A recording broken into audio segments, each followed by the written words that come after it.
making a good progress. Let me share my screen now.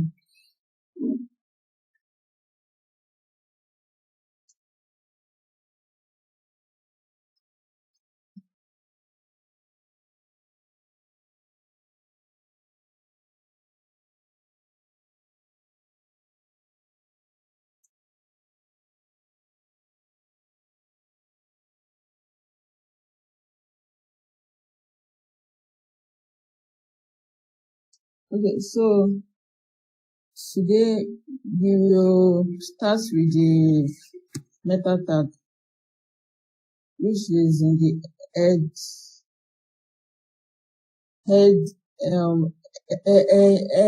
elements. So what we will do today, I have highlighted them here. We will finish with the head parts. Then we will talk about the ID and class attributes, which is very important. Then we will now talk more on forms. This is a very critical part in web development because we normally use it to collect information. Then we also talk about responsiveness, then the media, how to add video, audio to our web page, the way to learn how to, and where we can validate our code, and also some online tools that we can use to beautify HTML code.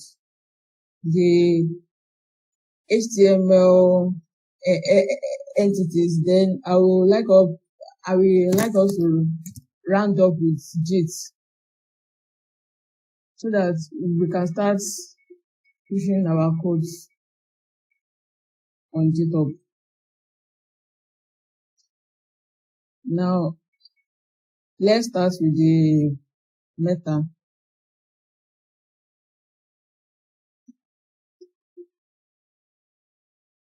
Please, in case I'm too fast, just let me know. And if we have any question, and if there's any parts you don't understand, just let me know.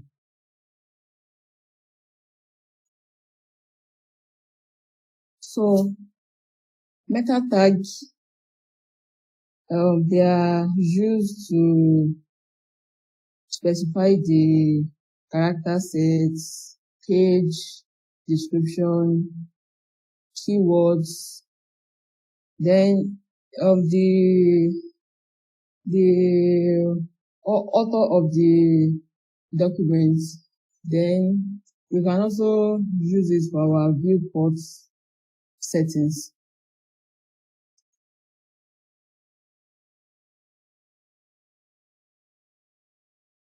So I want to use one shortcut now.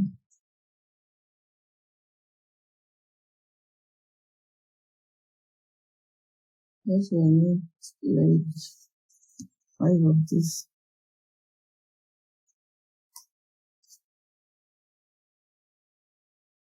Now, the meta tag should come in the head elements, and it is also self-closing just before our title tag. Now, the first one that I will talk of is the character sets. which is always UTF-8. Sorry, but I didn't get the shortcut you used. Okay, let me do that one more time. Now, I need the meta tag. Okay. So I will just type the name of the tag that I need. Okay. Then let's say I need it 5 times. Then I will say multiply by 5. Then okay. Is that asterisk? Yes. Okay. Then you now press the enter key. So it will generate it. You can use it for any element. So it is always good to specify the character sets. As you see that when I started to type, it brings it out, and the minute too, it is here. So you don't really need to cram. All you need is know what you want to do, and with the help of this VS Code, Google, you will always get solution. Just know what you want to do. So what's the standard one for HTML5 is UTF-8.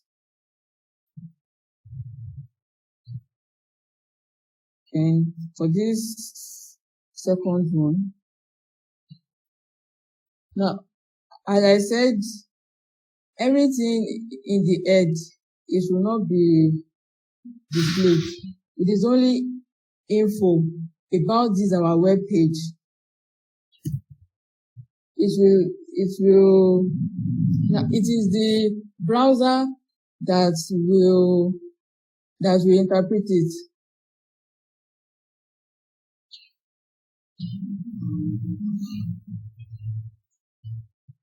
Now, for this meta tag, we have the different name attributes. And the first one that I want to do right now is the one with the description. So it is always good. Can we still hear me? Yes. Oh, okay.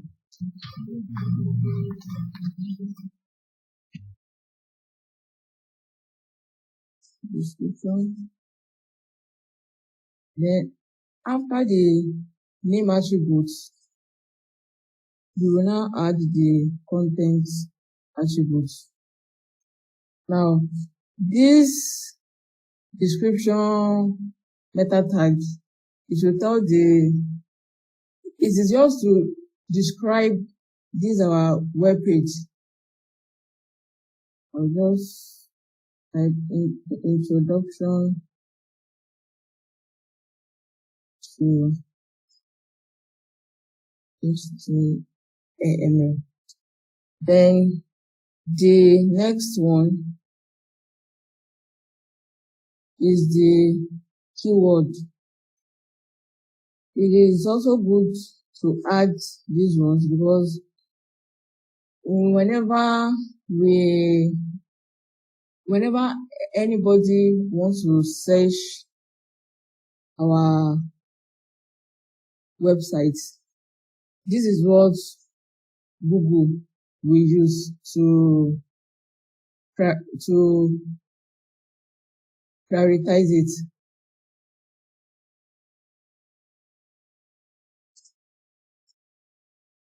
Then the content, then we'll add content too. Now, inside here, we can add as many keywords that that we want.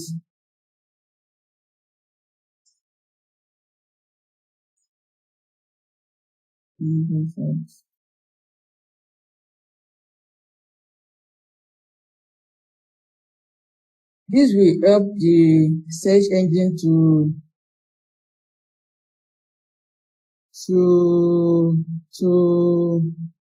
locate our website very, very fast. So,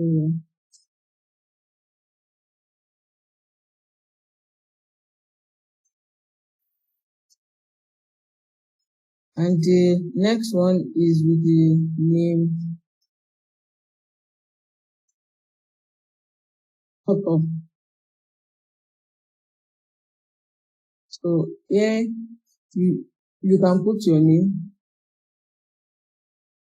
It normally contains the name of the name of the person that owns the site.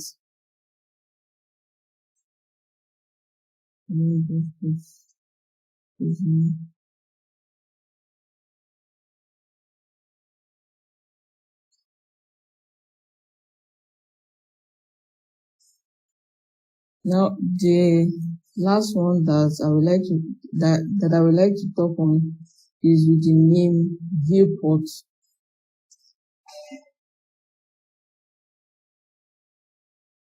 Now this also helps with the responsiveness of our web page.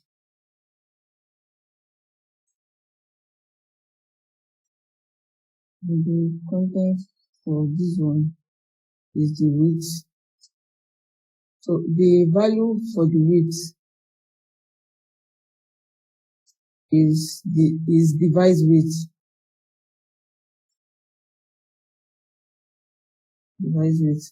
Which means it should take the width of whatsoever the device that this web page will be on. Let's say we use our phone, it should take the width of the phone. If we use laptop or any other one, it should take the width of that device. Now, you don't need to cram all this.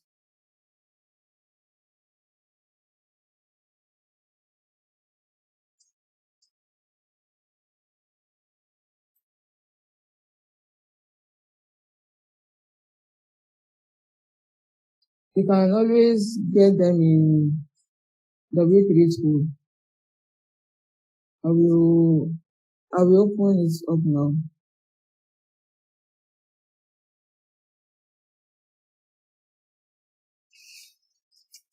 So that we can see. So let me save.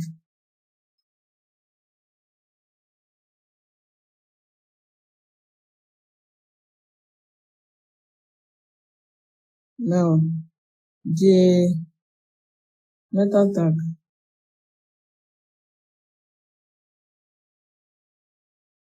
You can just come here, copy it, paste it, and edit it.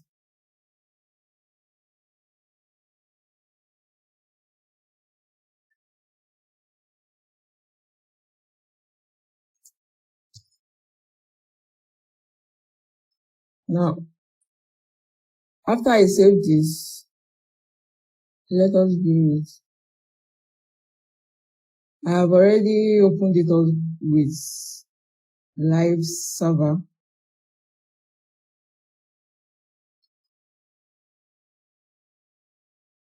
As you can see that it will not show here because it is only information about our web page.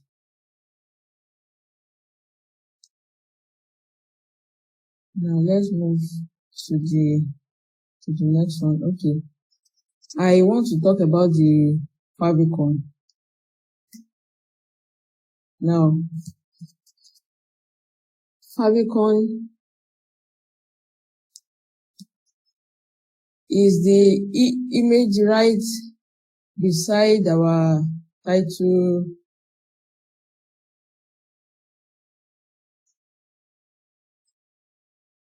Let me refresh this.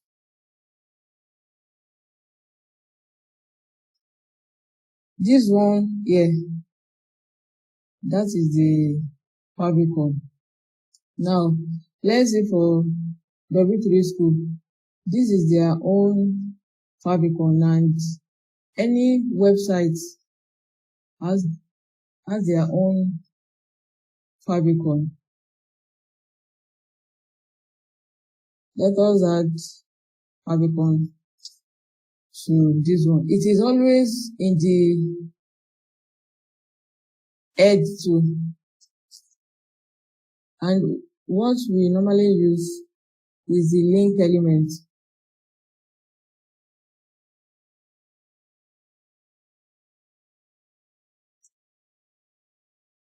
So the relationship rel, it will be icon.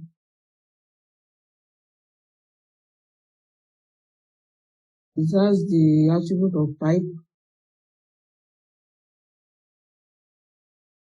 which is image, that's icon. Then we need to add the reference to the favicon.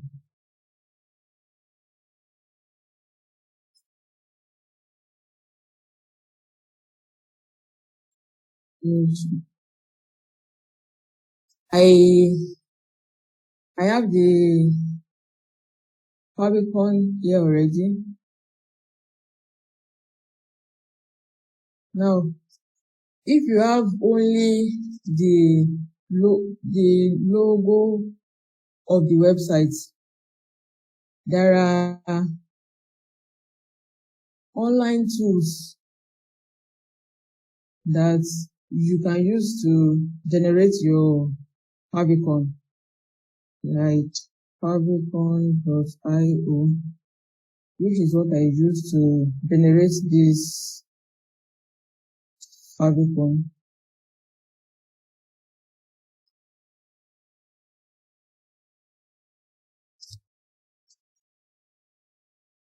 Then you can use other ones too. All you need is just type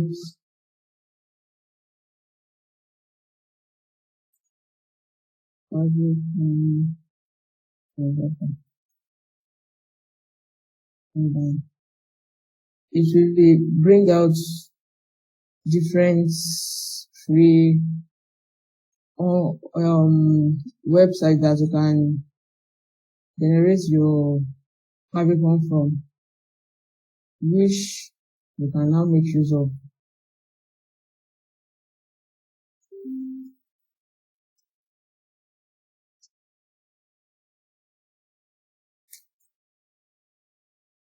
You don't necessarily need the dot slash. I normally use that one to get to the file that I need. So, let me save. Since I'm using live server, I will not have to refresh it. As you can see it here, it is showing here.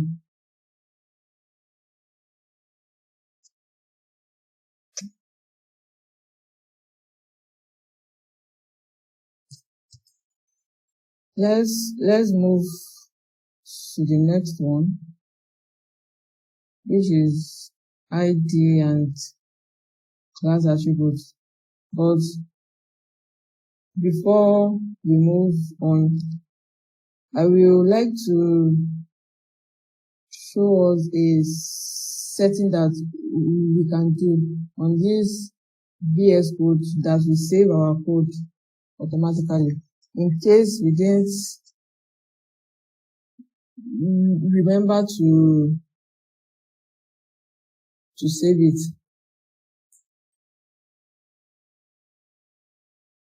Now, what I use is Control comma to bring out the settings. And there you can search for autosave, which is there already. But in case you don't see it, just type it in and you will see autosave. Then you can click on after the delay. So it will save it.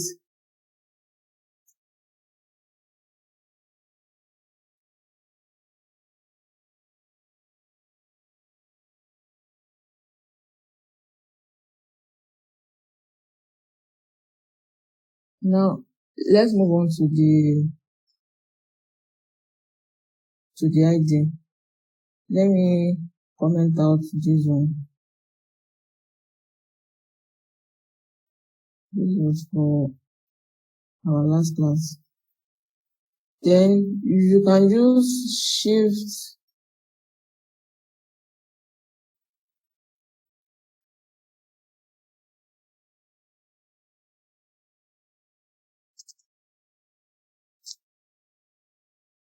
Control comma to comment it out. It will comment it out for you.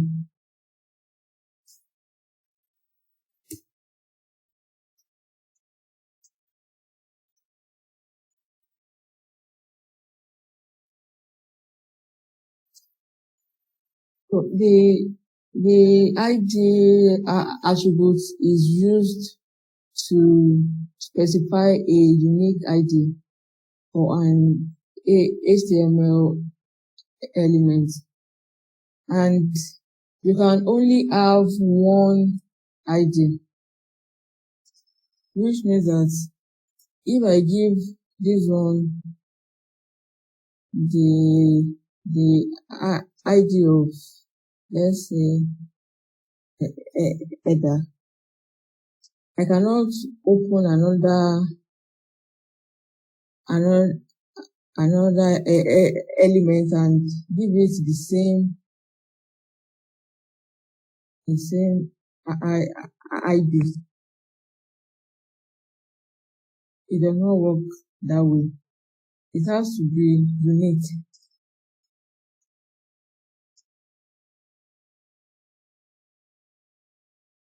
And we normally make use of this ID for JavaScript, most especially. We can also use it for CSS.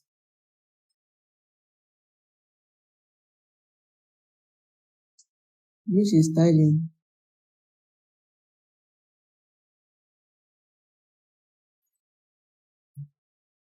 Now the syntax for this ID is the hash character.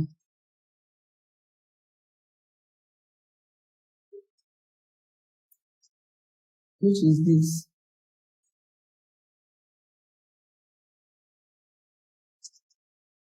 That is, if you want to use it whether in CSS or in JavaScript. Now let's talk about the class. The class attributes is used to specify a class for an HTML element. And for this class, you can have the same class name on more than one element.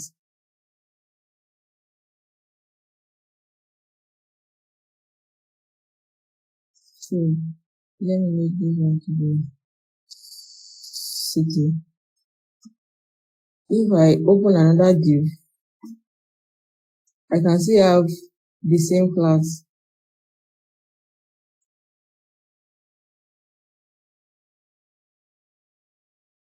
It can as well be more than 2. But the thing here is that whatsoever style that we add to this class it will take effect on every of the elements that has this same name. So we need to be very careful and know what we want.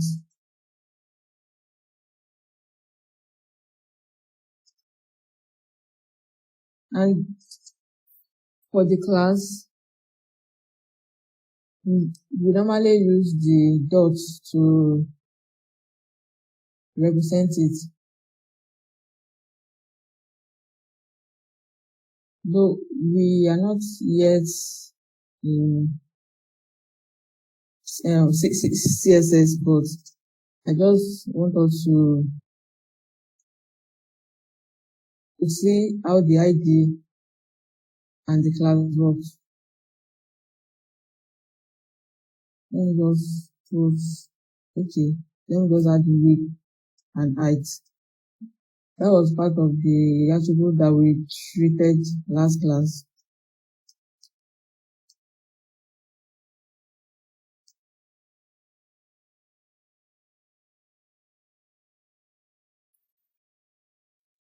So I'm going to put 0, then the height, into 700, 0.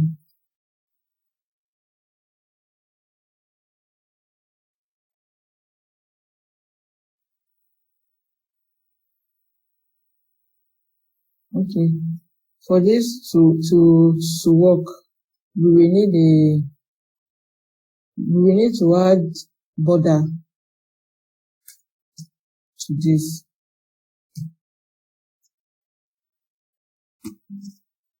Let me just put some words. Now, to generate random word, what we use is this word, LORAM.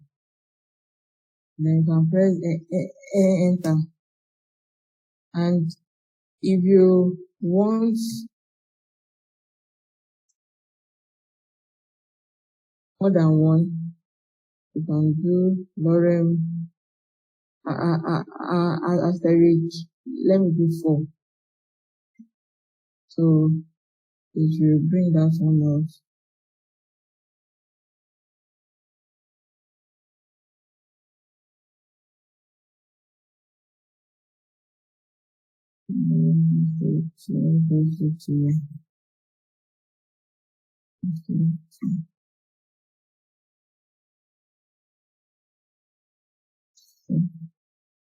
Let's do it. It is here now.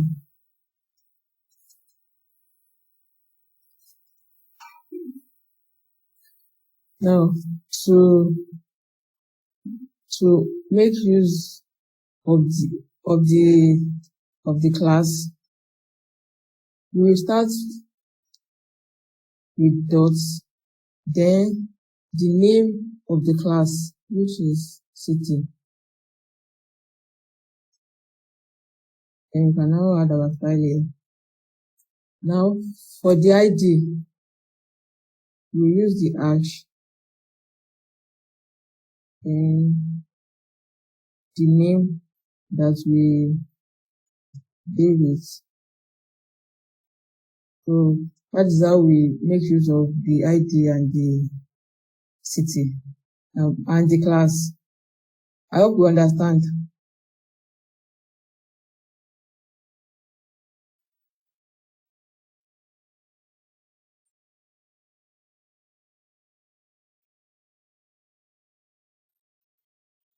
Hello, can you still hear me?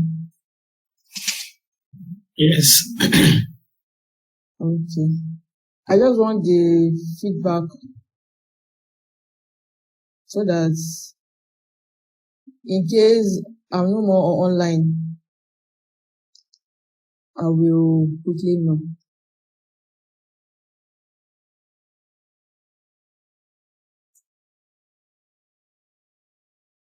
Let's move to the next one on our page now, which is forms.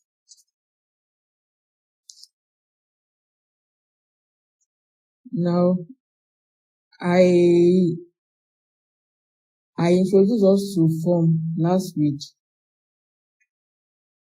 Let me comment out this one as well.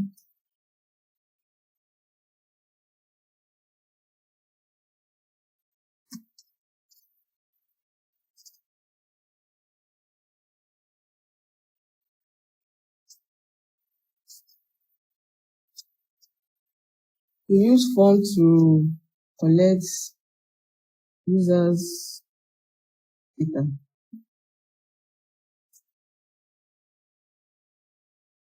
And yeah, it has some attributes that I will like us to see. The first one is the action. Now, this one tells the browser where the action on this form will be, which is always sent to a file. Now, if we leave it empty or we add the hash, it means that the file will still be sent to this same index.html.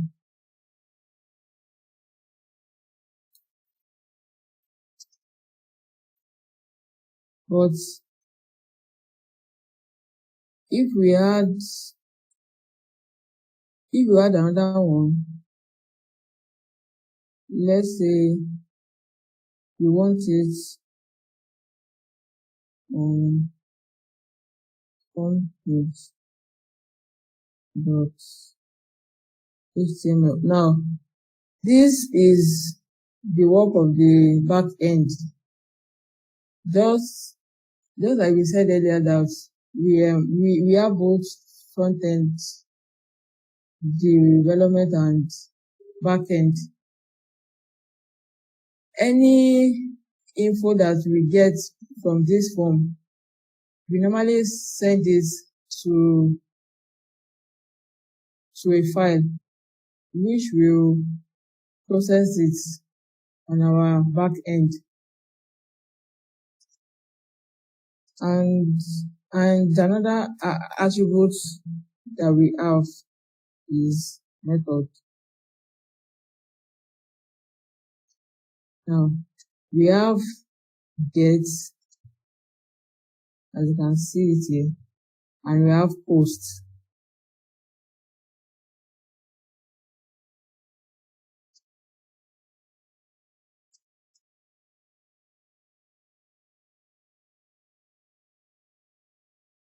And we can also use posts. Now, HTML is not case sensitive, but we need to follow some formats, which if anybody pick up your code, they'll be able to know what you are trying to do. So that is why we have a general format which we normally follow. As you see that every of the tag, it is always in small caps. If you use uppercase, it will still work. And there are some things that you can still do that, though it is not syntactically right, but your browser might pardon you. But it is good to always follow the right format. Now, you can also make use of the no validate attribute, which means that whenever you submit this form, it should not validate. Then we have auto complete too, which means that whenever a user has filled this form, it can predict what the user has already filled.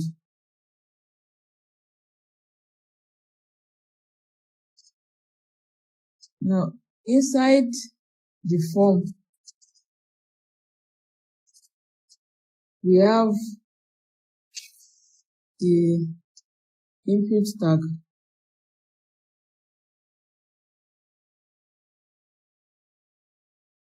Now, the input tag specify an input field where the user can enter data.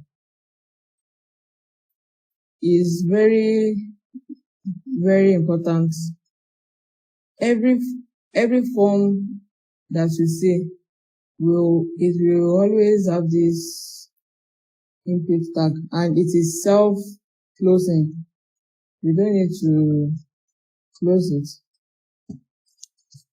Now, this input tag can be displayed in several ways. It depends on the type of attribute. Now, the type of this one is text. We have different types. Now, VS Code can help us with that one.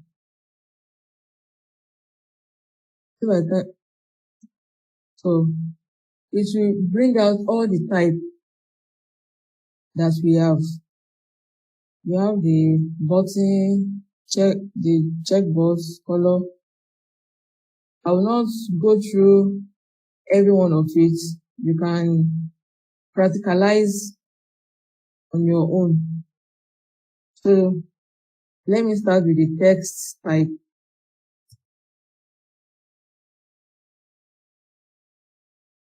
Let me see if I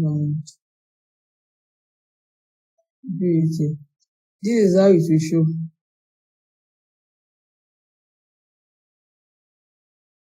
Now, this input tag has different attributes that you can use. Let me start with the auto focus.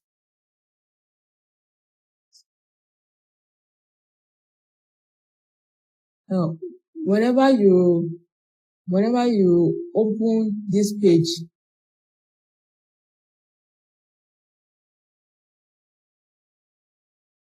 as you can see that I don't need to click here before it starts to blink. Unlike when I didn't add it.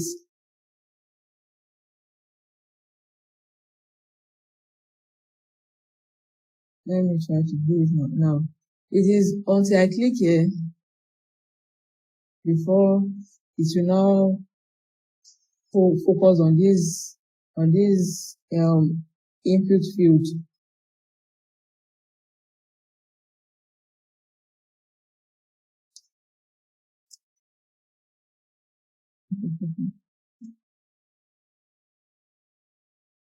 So you can also add ID.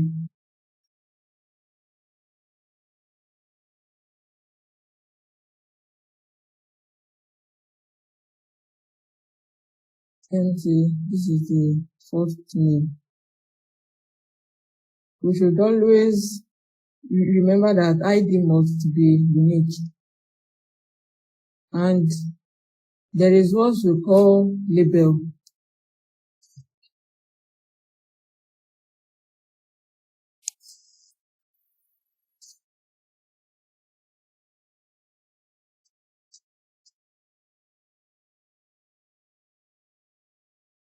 The label tag, it defines the label for this particular input. Now we put the first name.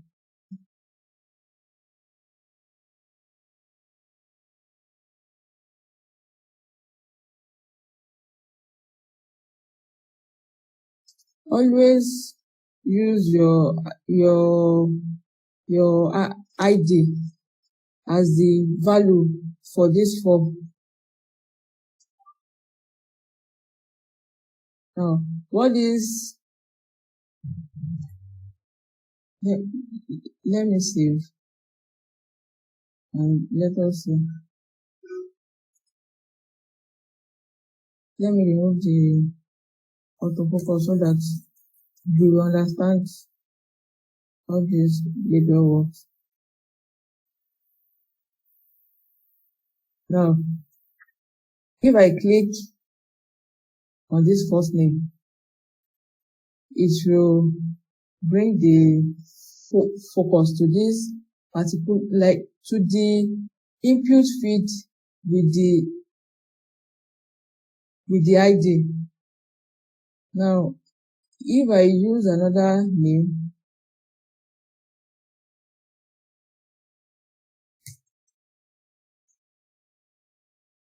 let's say I go type this first name and I save it and I now come here. If I click here, it will not do anything. That is why we should always use the name for this ID inside this form.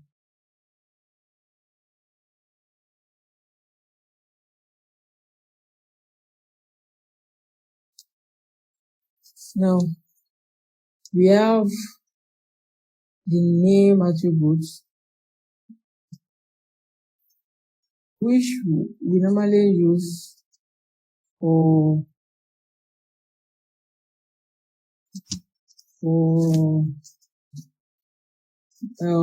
to process the data. It tells us the name of this particular input field. Now, you can still make it first name.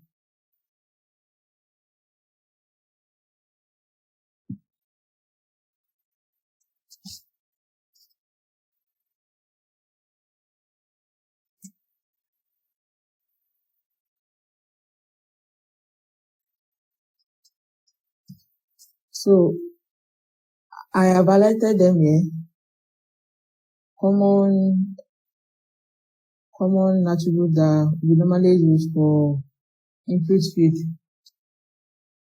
We can use this autocomplete tool on each of our input field.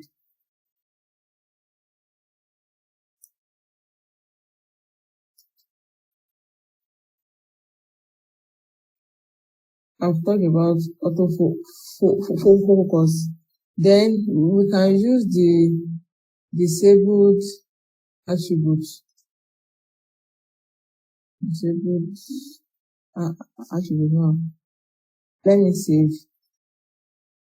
This input field, it will be disabled, which means that the user will only be able to see it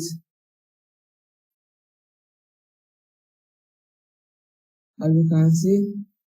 Even if I click on it, it will not show. Like, it is not clickable. That is what the disabled attribute does. Then we have the max length too,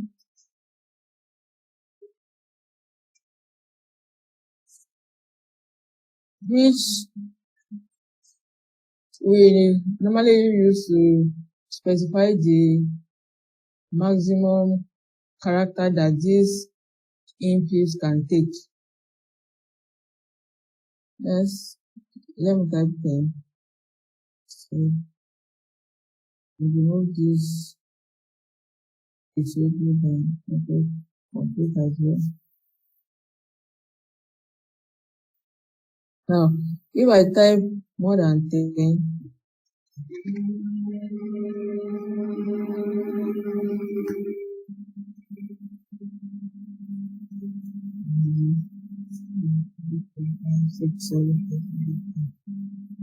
if I type anything more, it will not take it. It can only take the maximum of the number of specified maximum lengths.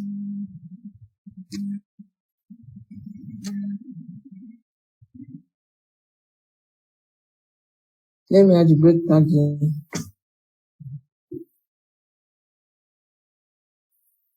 Now, the next one, we can also add minimum length. Minimum length. Yeah. Let me change this one to 50. I can say the minimum length is 5. Just as the name is, it will take only a minimum length of 5. And not, if you type maybe 4, it will reject it. It works just like the maximum length too. Now, the next one is multiple. This normally works for our select tag, which we will still talk on. Then we have the placeholder.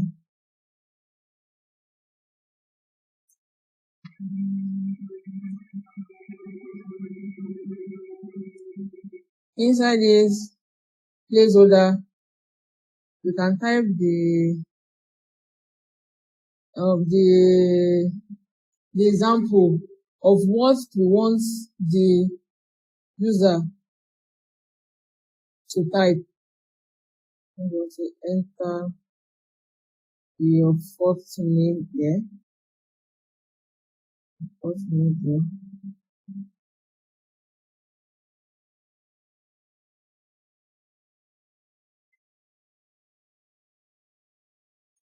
And you can see it here.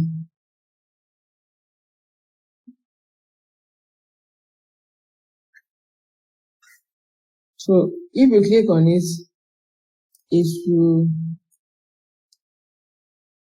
by the time you start to type, it will disappear. If you delete it, it will come back. Just so the user will be able to know what he or she is meant to type here.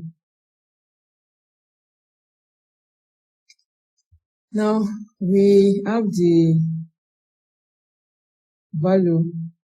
Let me quickly talk about the value attribute.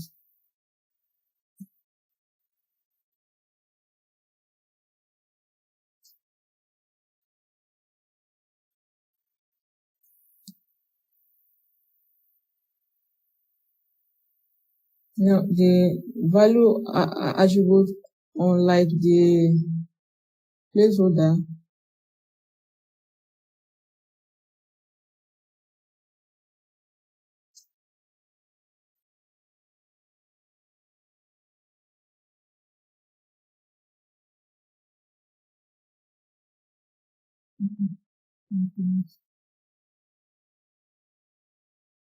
so unlike the placeholder, you will need to delete it before you can type, and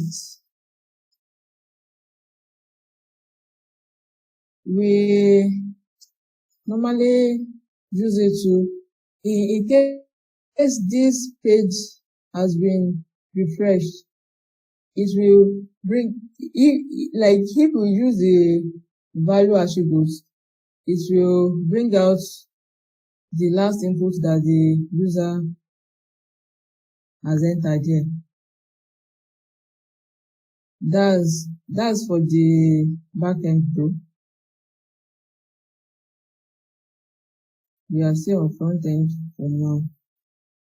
Now we have the read only.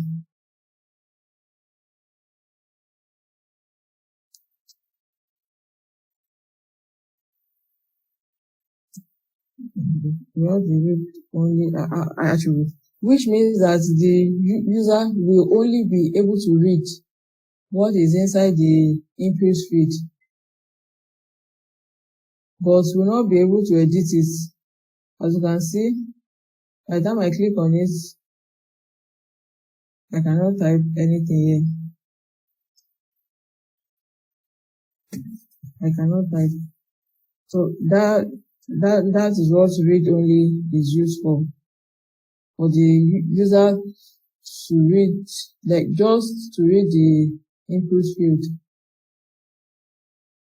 Then we have the required, which is the last one. Now, this required means that the user must enter a value here before he or she can move on.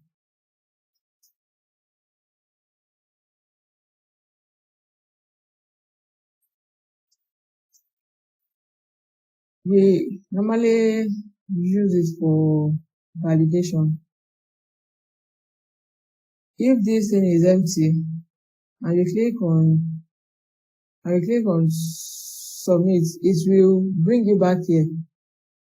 That is just like the first layer of validation.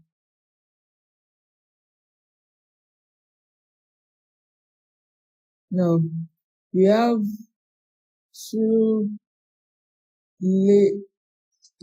layers of validation, which is the front end one and the back end one. It is always good to validate our form in order to prevent attackers, because if we do not validate our form, there might be, like, they can hack into the database, which we will not want, which is why it is good to validate. That is why I added this one here. So the first thing for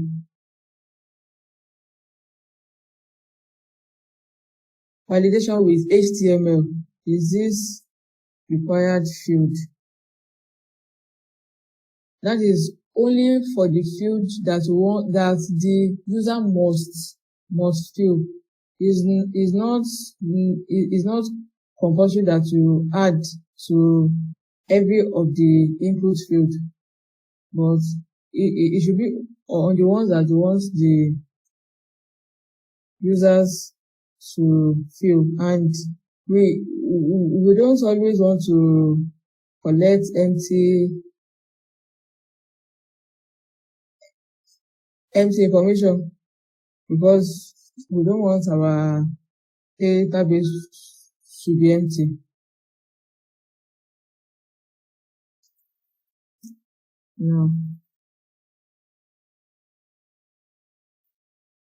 let me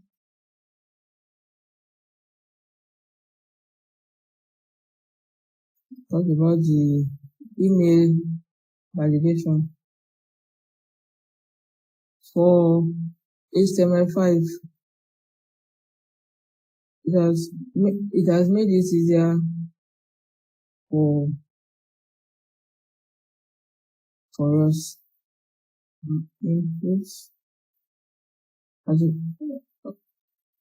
Input of type email. Now, by the time you add this type as email, it will automatically validate this before you submit it, which means that it will have characters, then the symbol, then maybe .com or anything that the user wants to use. So, like I said earlier, whatever you use for the form, you must also use as the item.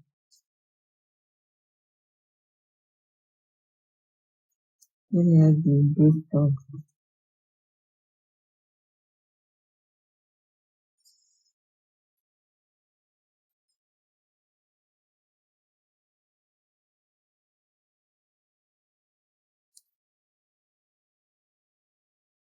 Let me see.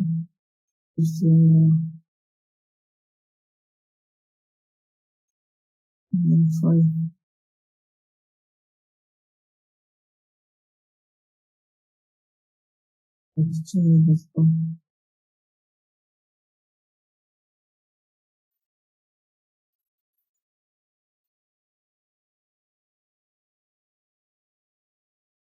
Let me add one more break tag here.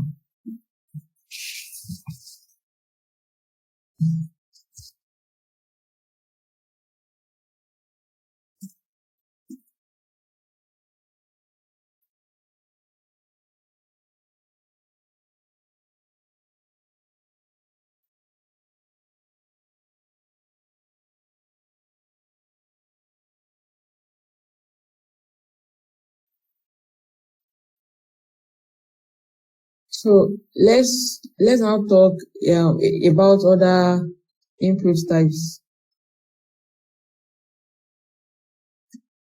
that we have.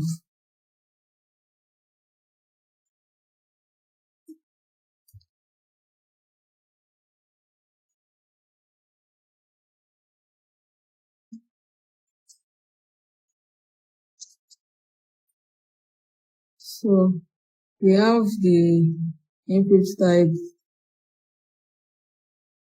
button,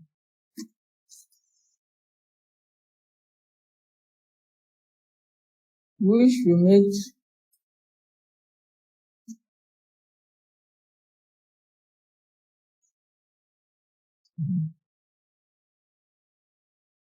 this will bring out the button for us. Let me see if let us use this is it.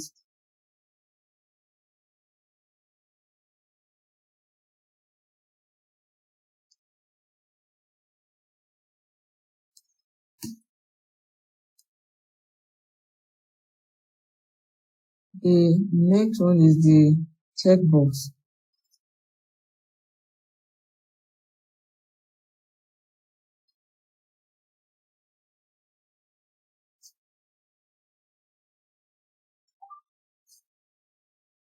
Okay.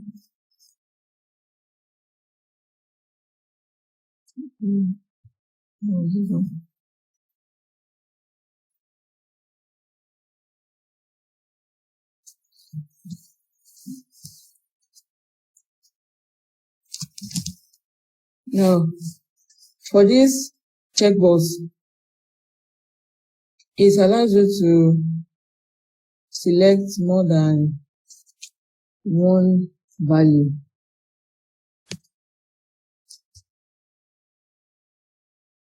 Let me just duplicate it.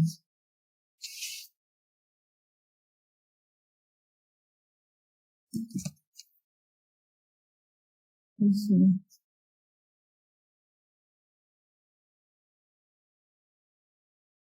Let me just do the 3,000.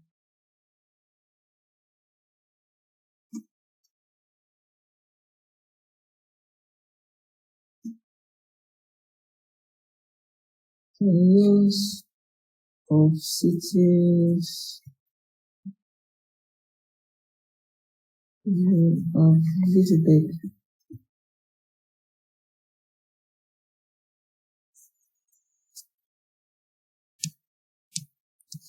Now, the name has to be the same.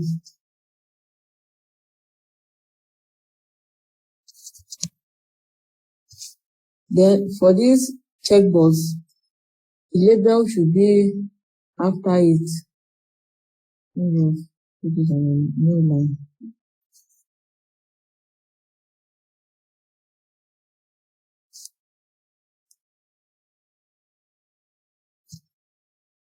City.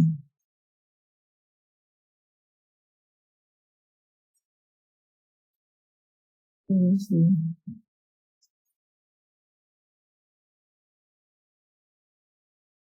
Okay.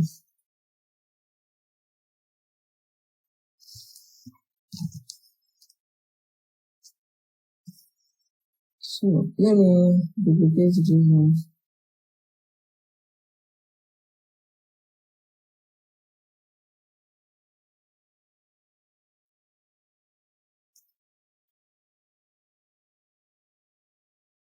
You can use the Alt down, the Alt down arrow key, just as you can see me using it. You will just click on that particular line, then press on Alt, then you will now use the up arrow key or the down to take it to where you want it to be.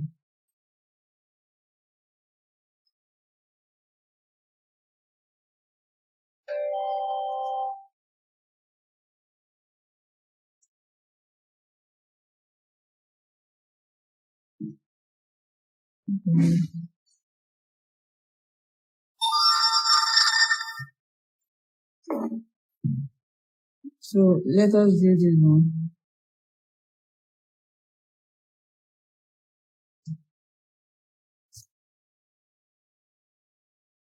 So I can check more than one. I can check everything, and I can check only one. That is how checkbox normally works.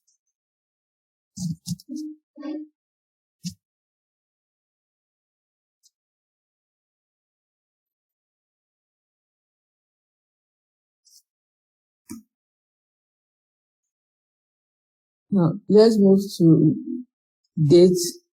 We have talked about the email. Now let's move to date. There is input or type date. Yeah, sorry, I have a question. Okay. You can ask.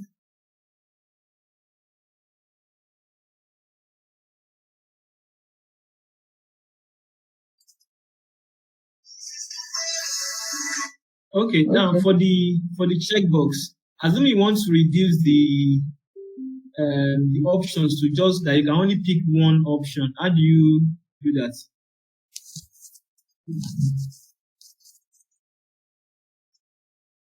No, we can use radio box for that, which we will still talk on. But for this checkbox is normally used for multiple things. Like if you want to check more than one, but you can use radio button for that one, and we will still talk about that soon. All right. Now, let me just wait for this one too.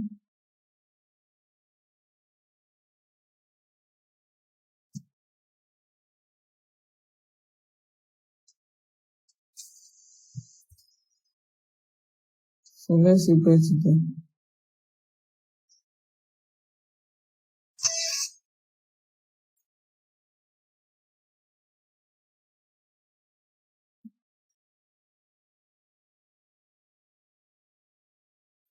Whatever you use for the 4, that's what you also use for the item. You can use anything for the name, and it is always good to have a well descriptive name.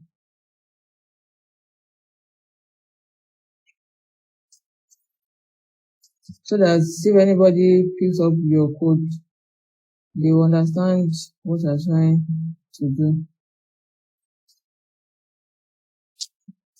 Now, let us save and view how this will look like on our page.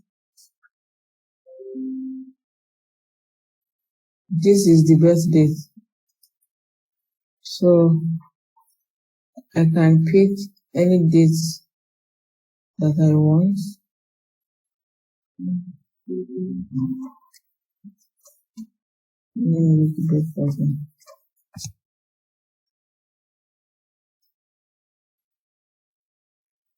So here you can pick the month, and you can also pick the year. I'm sure you would have seen this on some registration page on some websites. Yes. So by the time you click, you'll be able to navigate to anywhere that you want. You can also pick today.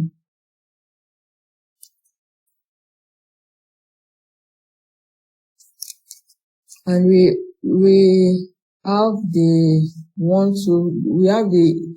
input for file.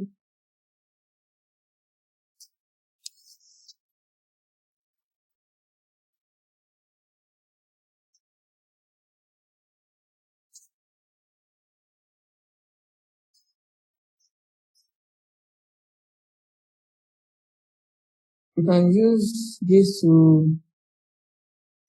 select file from user. Maybe you want to get their CV, their passport, or any other file.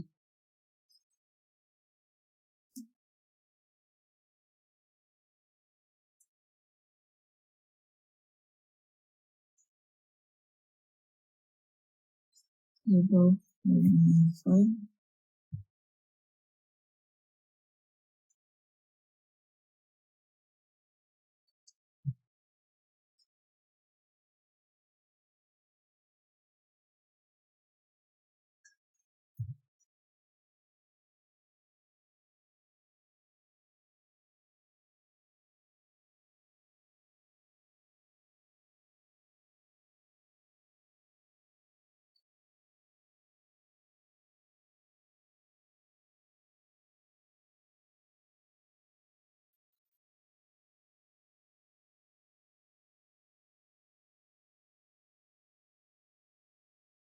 This is how it will show. So we click on choose file. It will take you to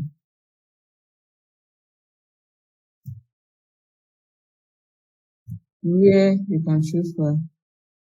So let me just choose one of these images.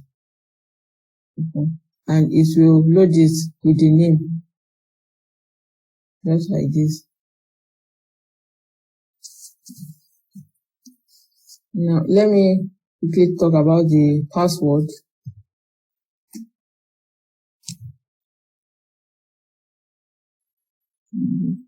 Duplicate this.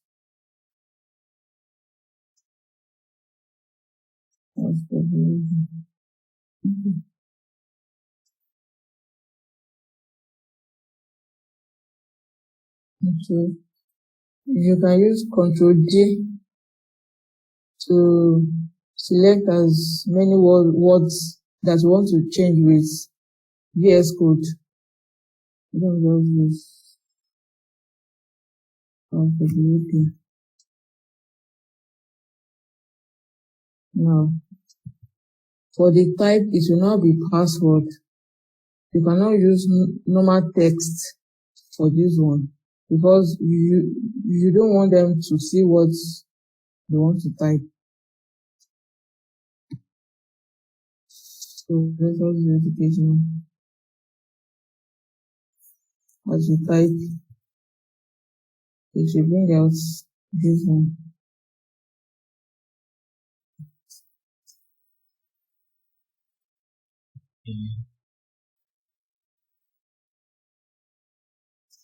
So let's move on. Now we have the type number.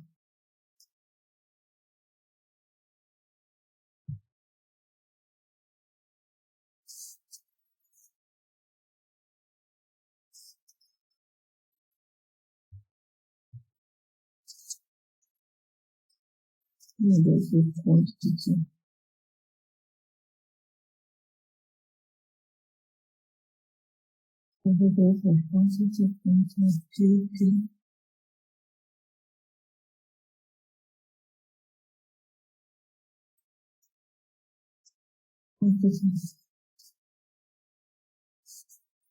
Then it should not be of type number. Now we normally use this type number if we don't want the user to type any alphabet. So the user will only be able to type number here.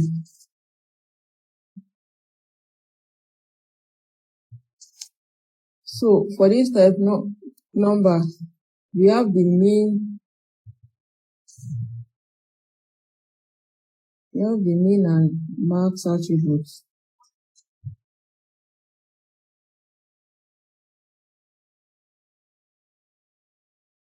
Sorry, please, what did you call it again? What attributes, please? Mean, M-I-N. Okay. And Thank you. M-A-X. Thank you. Okay.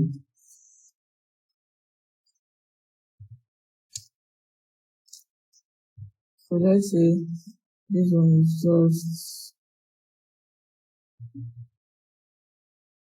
between 1 to 10.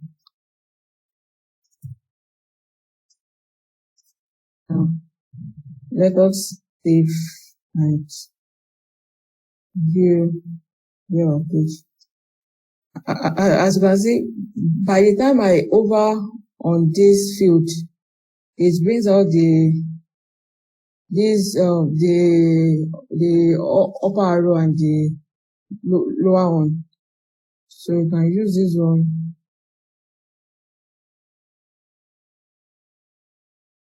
to go to the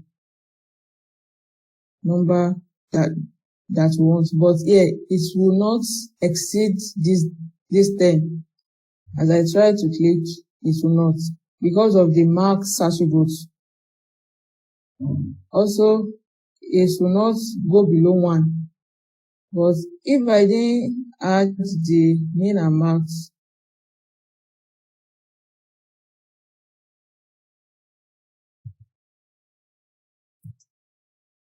you will be able to exceed those ones.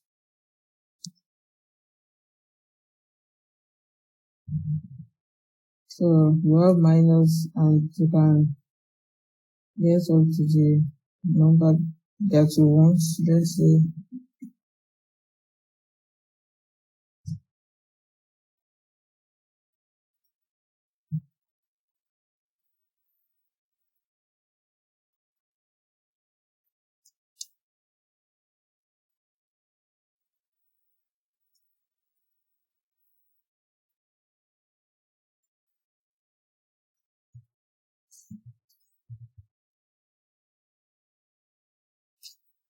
let's now move to the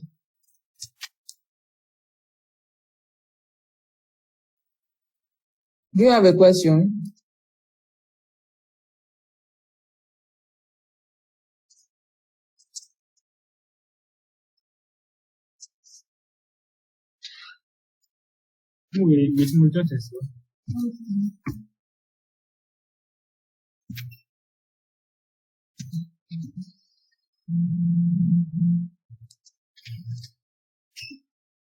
Now let's talk about the radio.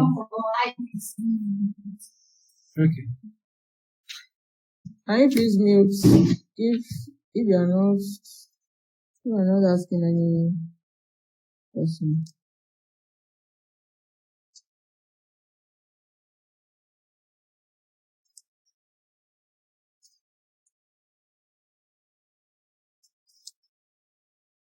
Let's see. Gender.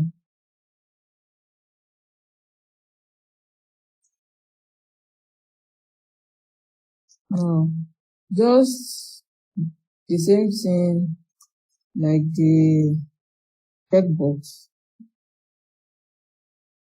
The label should come after it.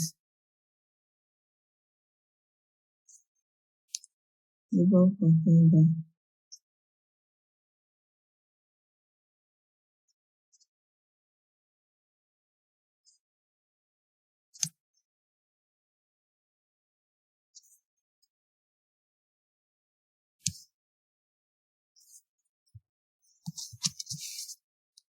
Okay.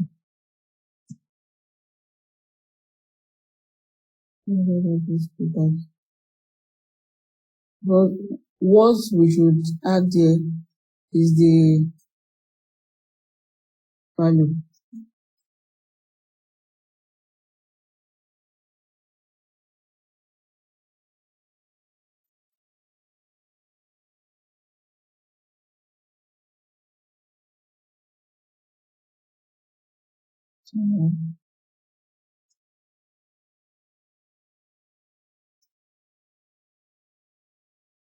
Duplicate this one.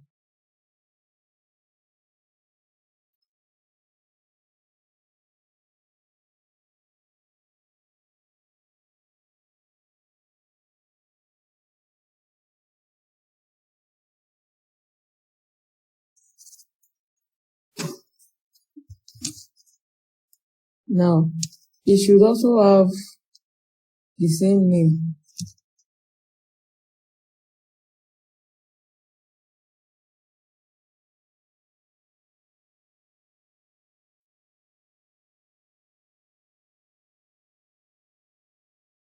By the time you save,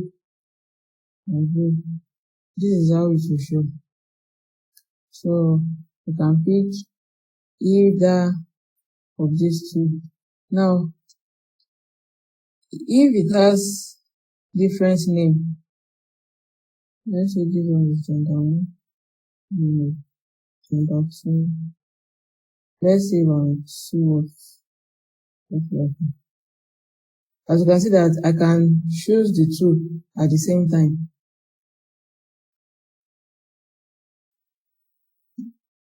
That is why you need it to be the same name. Also for checkbox too. Let us note that. Then we have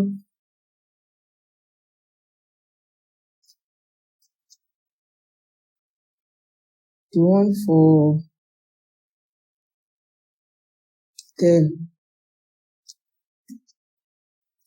telephone number. So I will not be able to do everything, like all the type. You can research more on that.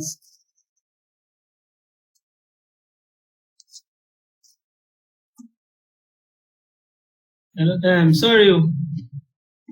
I noticed that for gender, input attribute is coming before label.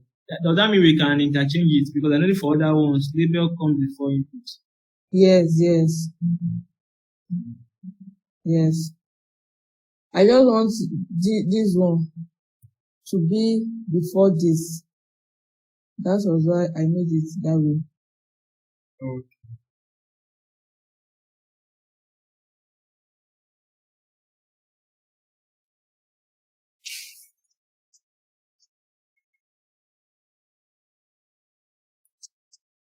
Now for the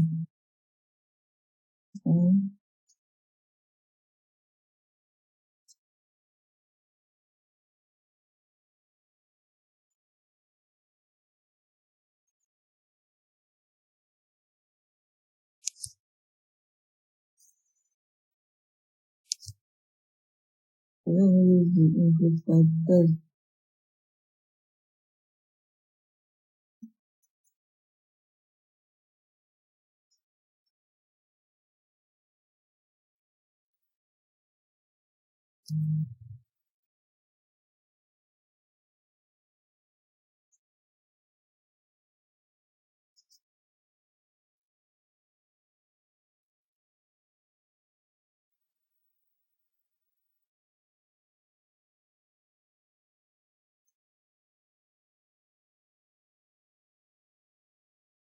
Now let's move to the next one, which is text area.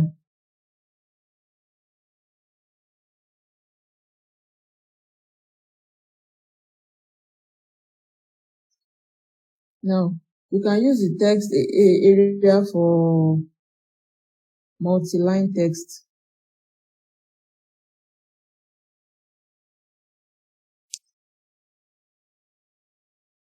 Then components outside this.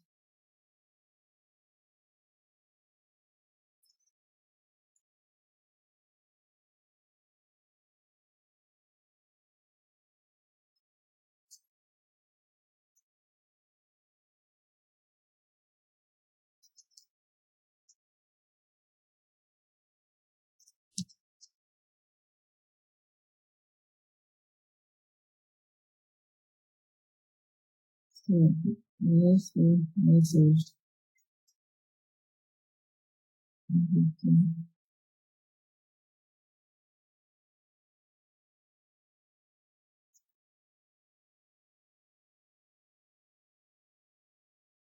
Video for message.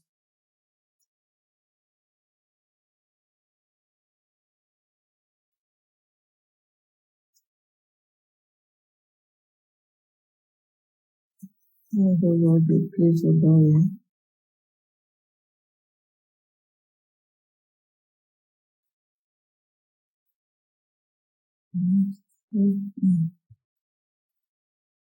Now, for this text area, you can add the course and the roles attributes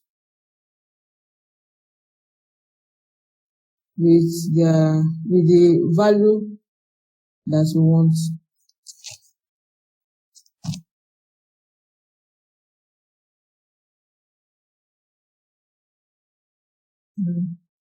Let me give this one a break there. So this is how it will look like. You can type what you want inside there. Let me just change this value so that you see how it works. Let's say close it off and press. As you can see, it controls the width and the height. Just like you know that row is like this, it's horizontally, then columns too vertically. Now let's talk about button.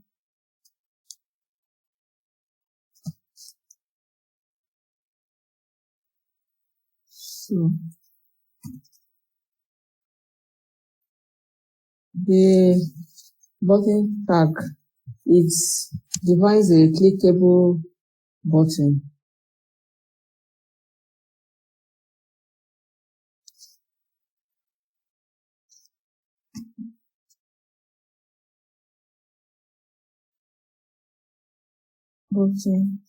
Then we have type attribute too. You can have the submit one. You can have the reset button.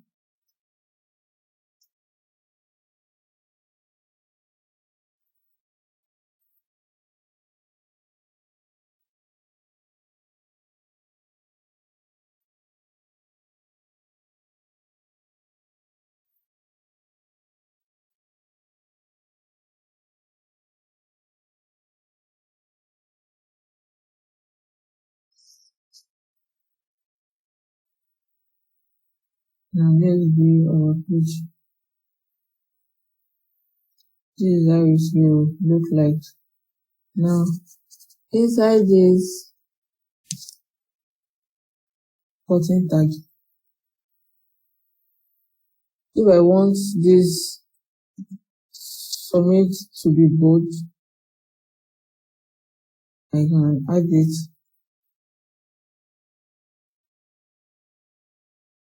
All those formatting tags, you can add them in, and you can see that this one is bolder. Let's say I want to add emphasis on this one.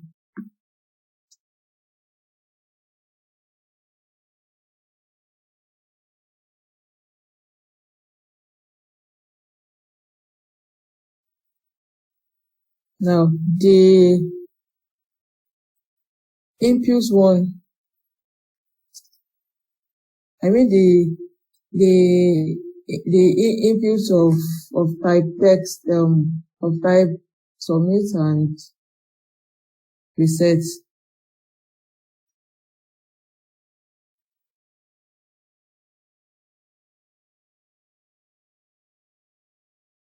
You can't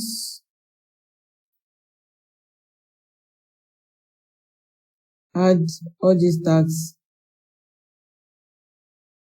inside there, and it is very good to make use of this button tag instead of the input tag.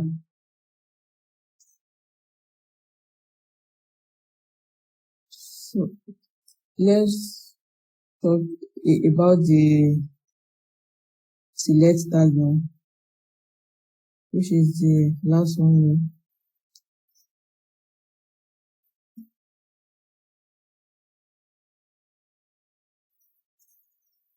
Now for the select tag,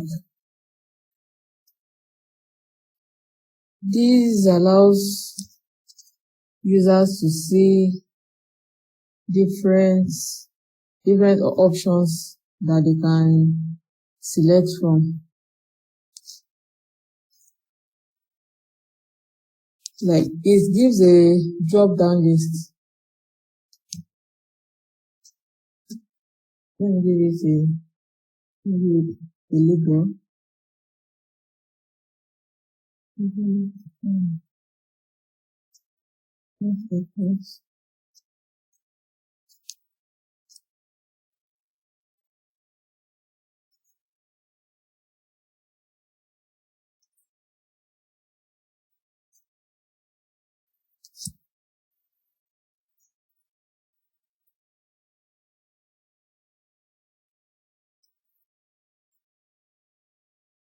Now, inside this select, we have what we call the option element, which will list all the options that we have for this select box.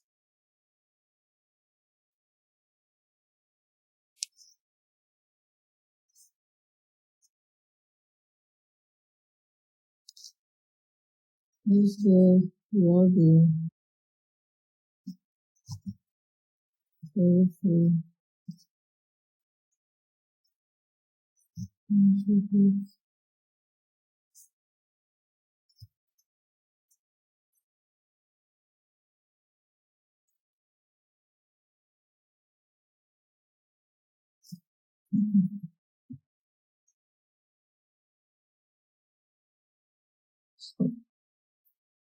one that list like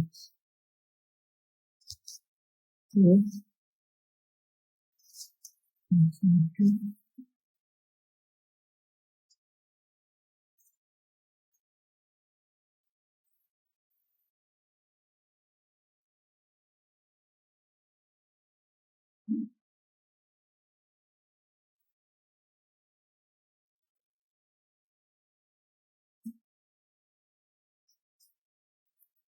So let's save and redo one.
So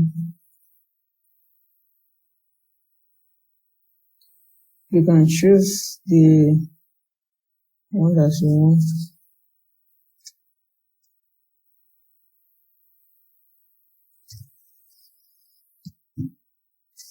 Now for let's say you want a user to pick more than one. You have what we call the multiple attributes that you can add to the select tab. Let's see if I do it now.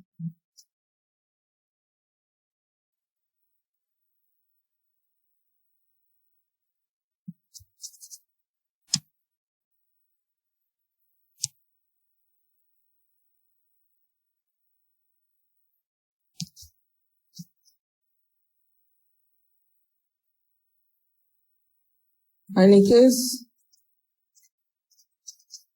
you want these ones to be automatically selected, you can use the selected attribute on any of the option. Let me just use it on the last one. So whenever the user view your page, this will be the first thing that we show. Then the user can now pick anyone that he or she wants. And you can as well have an empty one.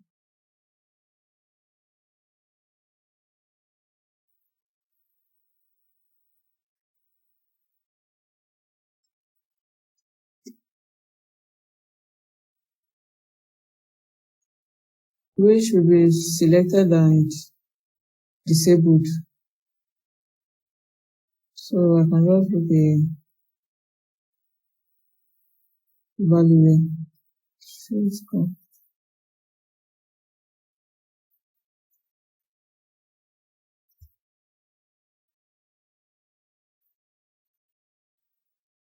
So this can be the description, but the user will not be able to select this one.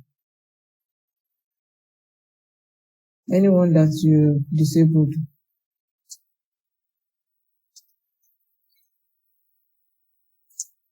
Let's move to the next item, which is responsiveness. So what responsiveness simply means is that your web page, wherever it is being viewed, whether with phone, with laptop, it should automatically adjust. Like for the different screen sizes, it should adjust. It should adjust automatically. Now, when I was talking on the viewport,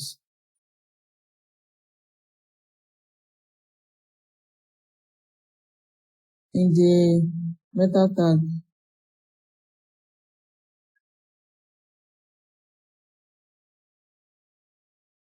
okay, so now this one, it has a viewport. This one, it does not have. I'm just trying to show you why you should use viewports, because it allows your web page to take the size of the device that is accessing it. So that is what responsiveness is all about. Now, let's check Netflix.com.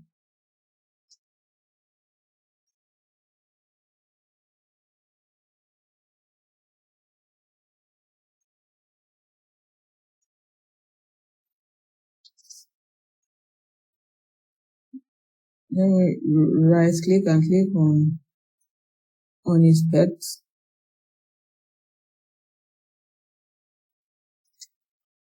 As you can see that as the screen becomes smaller,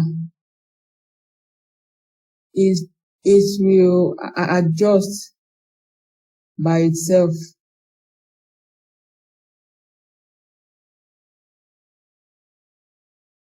Now, this one is on a screen of 257 by 643.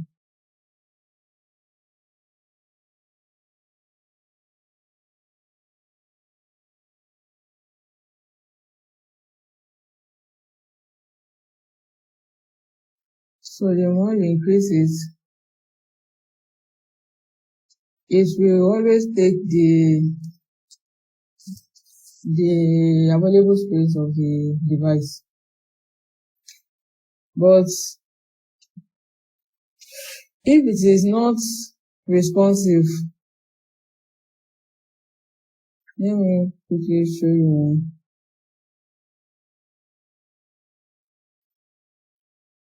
have one here. Let me open this code. This website is not responsive.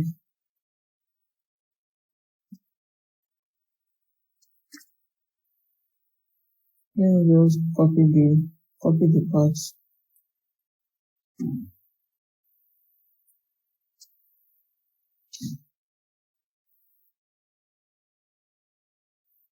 Okay.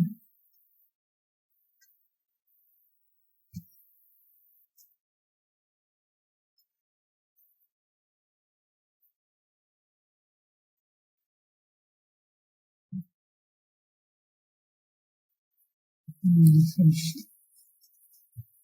No. Let me inspect this.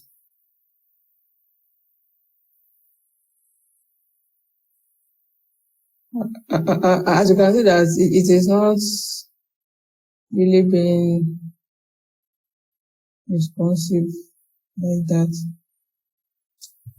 And you should normally take this into consideration because most of the users these days use phone to view a web page, any website.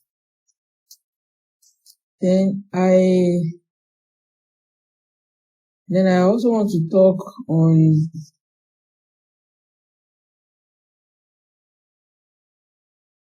inspecting a web page,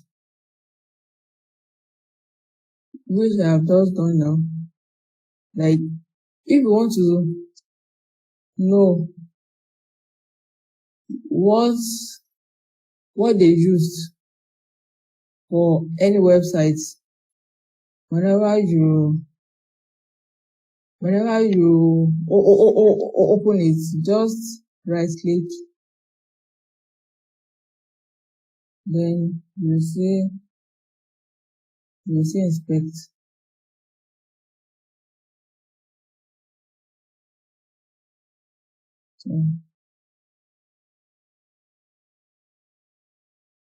So you will be able to see how they arrange their own websites. You can do this for any website, whether Facebook, whether YouTube, or just anyone. And every element that you see on any website, it is always rectangular. Though you might try to click one and it's maybe in triangle or circular form. It is the CSS that normally changes it. As you can see that whenever I try to hover on it,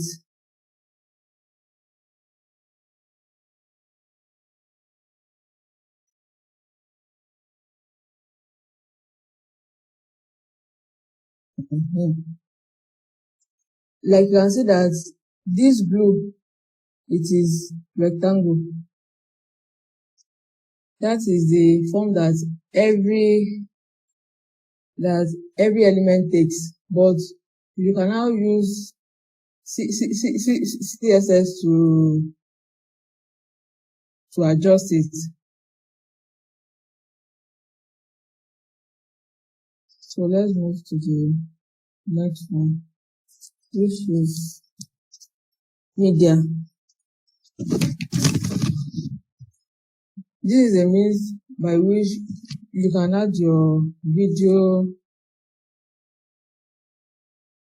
and sorry. So how is the responsiveness done? Are we using CSS for it? Yes. Now, the first thing is to have this viewport that I talked on, and by the time we move to CSS, you will always put like the smallest device into consideration. Now, let me comment this out. Let me add this image.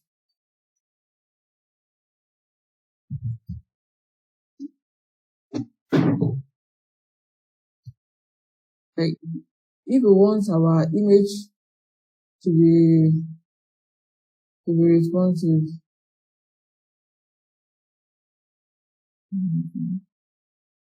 yeah. Now, for the width, we should always use percentage.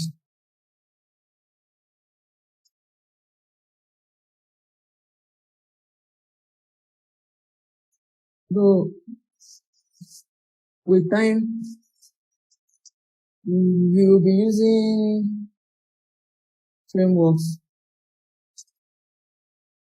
Let's just use this one.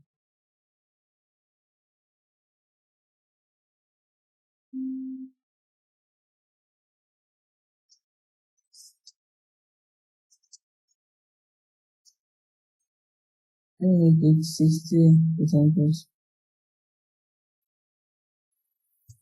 So if I try to vary it on a smaller device, as you can see that the image shrinks by itself. Yes, so that is part of what we can do.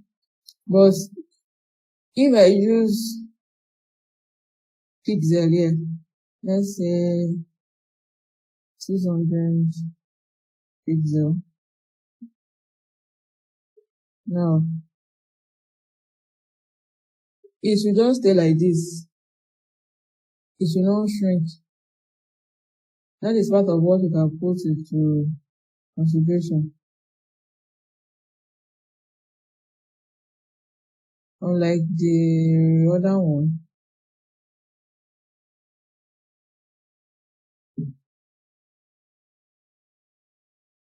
So there are some units that we make use of, that we allow responsiveness, like percentage, rem, but we will talk more on this when we move to CSS.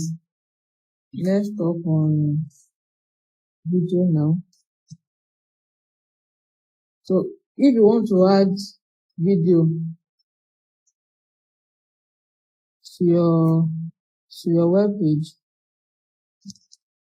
you normally use the video tag, and it has different attributes.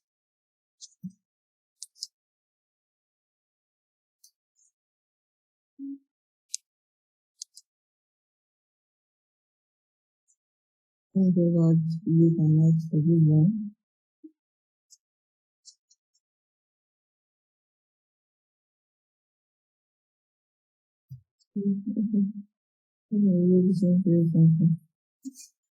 Now, there is the control attributes, which we add like the play pause button to the video.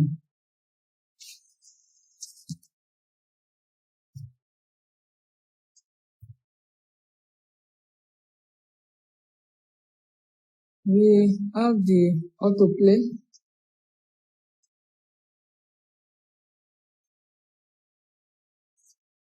And inside there, we have what we call source. Inside the video tag, then you add the source tag.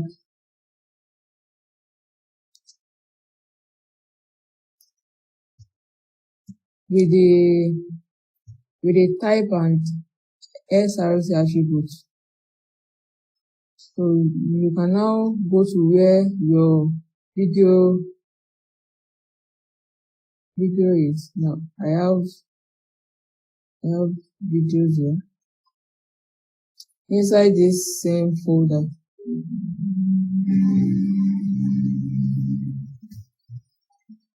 then make sure that the type is the video, then the extension of the video, and for this one is .mp4. So I can save and read this one. Hey, I'm Sana. I'm a program manager on the Visual Studio Code team. Now, it plays automatically because because of these autoplay attributes. If I remove that one, whenever I open the page, Hey, I'm Sana. I'm a program unless I click, Okay. let me just refresh. So unless I click play, it will not play.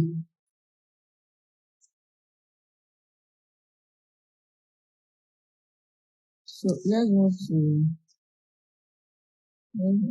audio.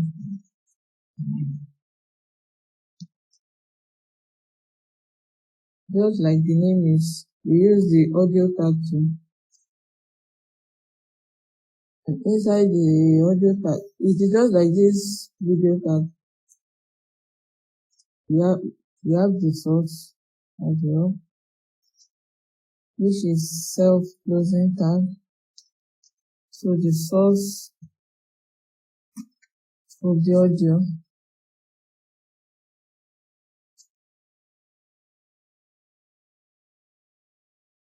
then the type. It is just like this video one too.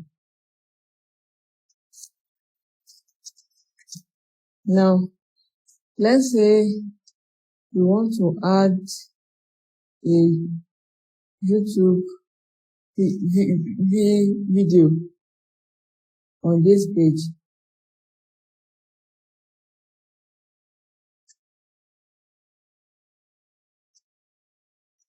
There's what we call the iframe tag.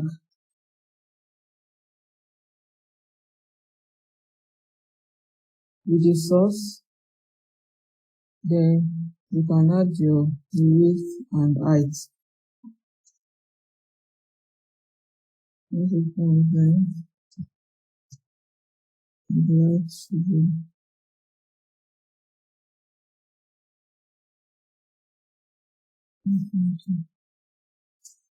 now.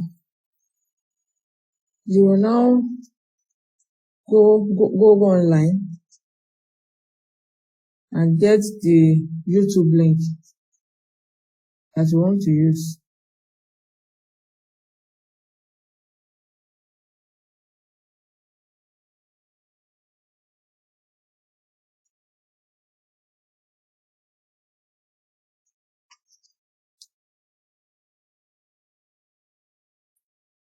So you can right click on this, copy the link address, but there's another way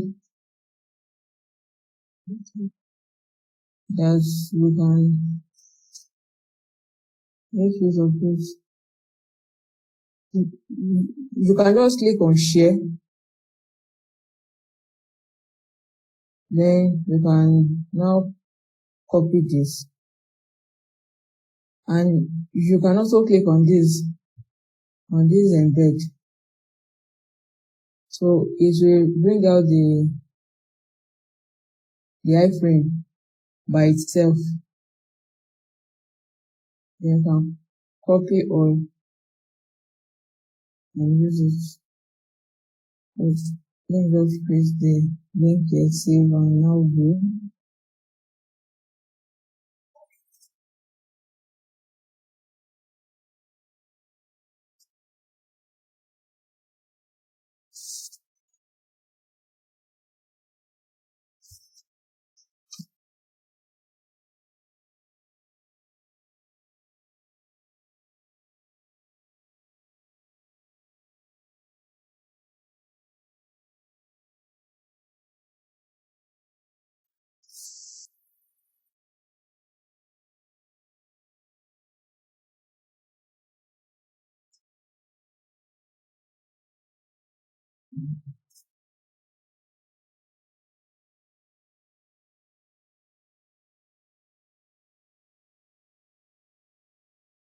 Okay, so this is how you can add YouTube videos to your page.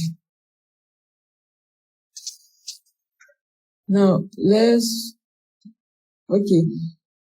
want to show you this on Day2 school.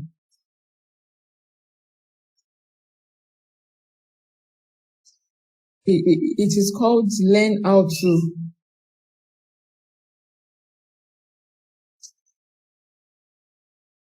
Click on tutorials, then you come here, Learn How To.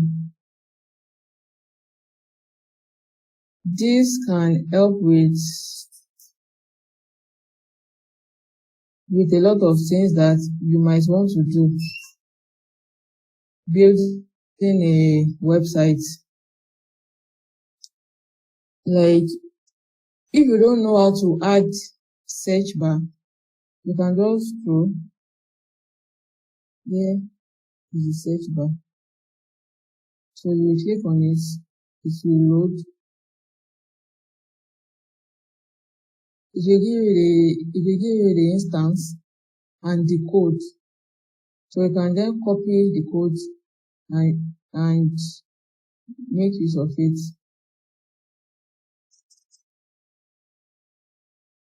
Let's say you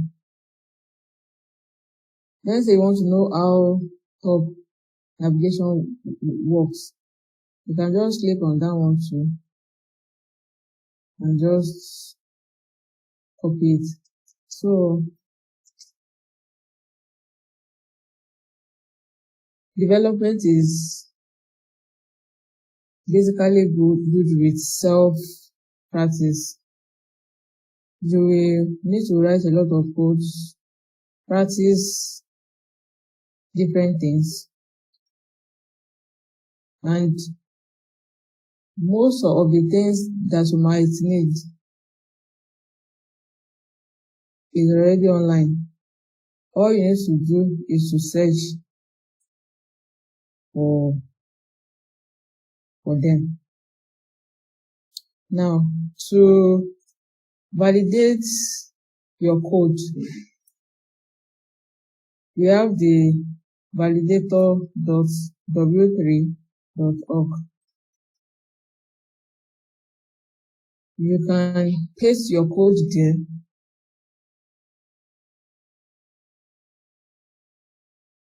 W3 means World Wide Web. So it's a body that regulates the HTML language. So here you can just click on validate by file or upload. Let's say I want to validate this index. No. Okay, yes, this index HTML page. After I've chosen the file, then I'll now click on check. Then it will help me to check my file. If there's any error, it will bring it out. Now, what is saying now is warning. which means that I need to add language to my HTML tag. That is true. I've not talked on that. So on the HTML tag, there's what we call language attributes. So normally use AN, which stands for English. And some is also and they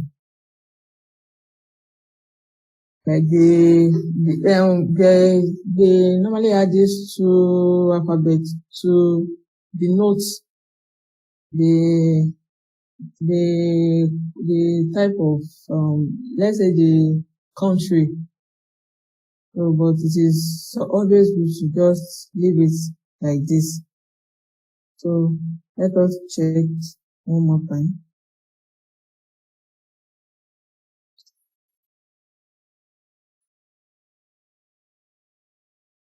So I have to choose the file again.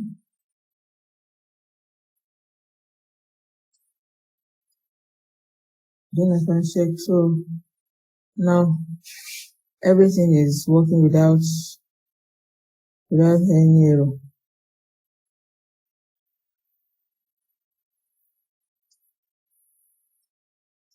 So there are online tools that you can use to beautify your HTML code. Now, it is always good to have proper indentation. If you follow through, you might not really have any need of the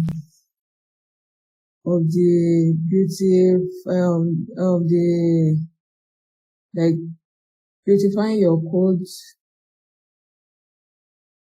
online. So this is how it works. Let me just make use of this.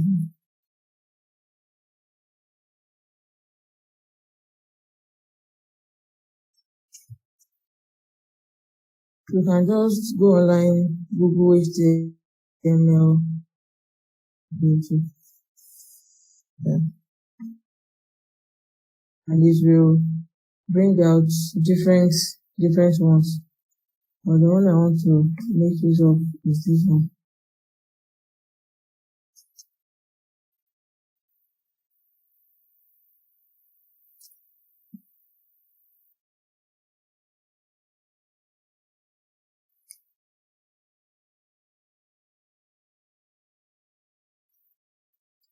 Let's say my code is not well organized. I can just copy all and paste inside the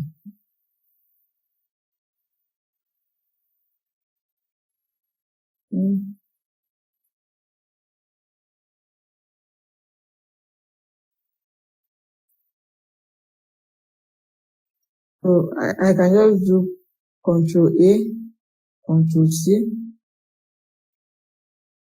and come here. I can paste the code here.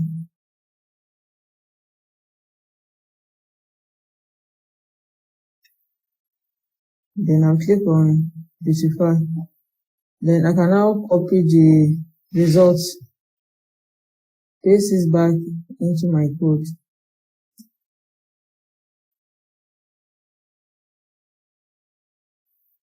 There is an extension, we call it Prettier. So if you have this installed, whenever you save, it will automatically beautify your code. It will format it. I have it installed. So you can just come here, search for Prettier, and then install it.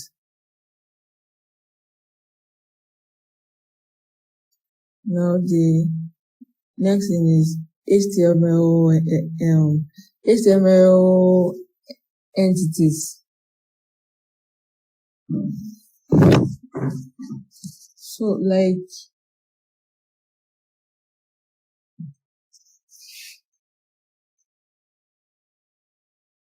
let me just comment out all these ones.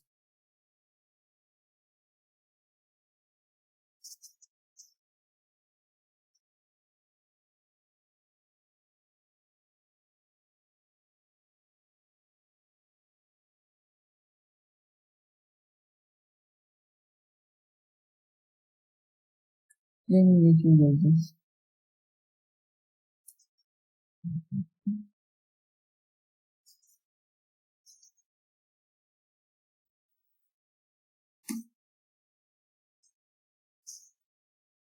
Now we have some reserved characters in HTML, like the lesser than, greater than sign, and some other ones. So, but if you want to view, like if you want it to show, there's a way you can write it. Now, for this less than, you have what we call $LT. That's bring it out for me. Now, if I save this and I view it,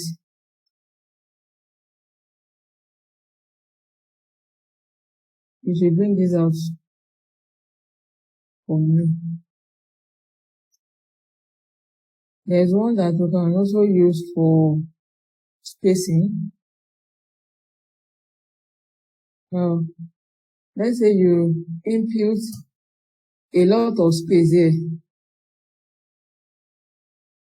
The browser will not recognize all this space. It will adjust it by itself. As you can see, all those space did not show. But you can use this HTML entity. It is $NPHP. So it will always bring out more space.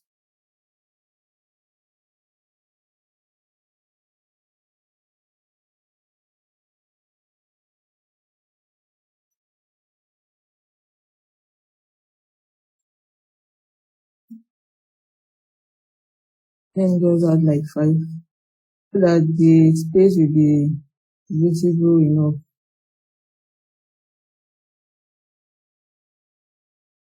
So let me save. And let us read the page now.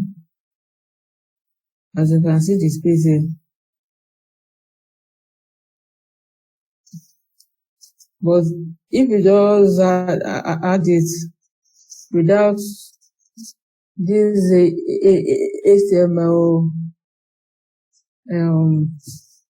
this HTML entity, it will not recognize the space, and we still have other ones too.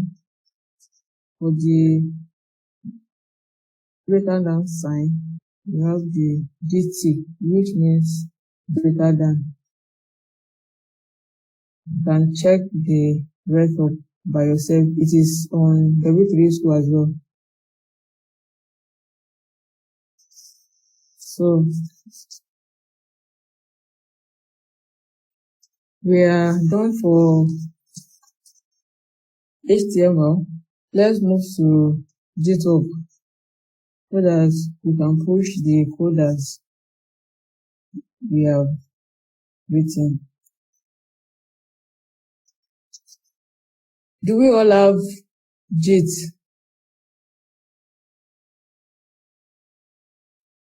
I do.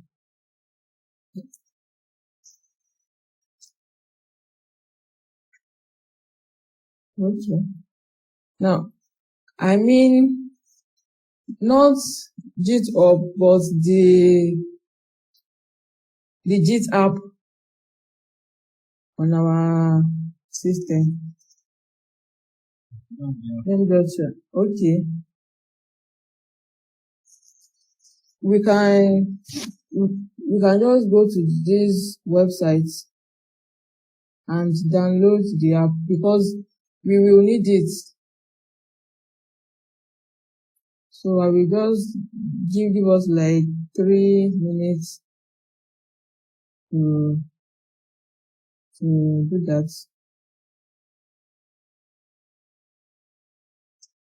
Okay. So it is git-scm.com. It will load. Then you can now come here and click download for Windows.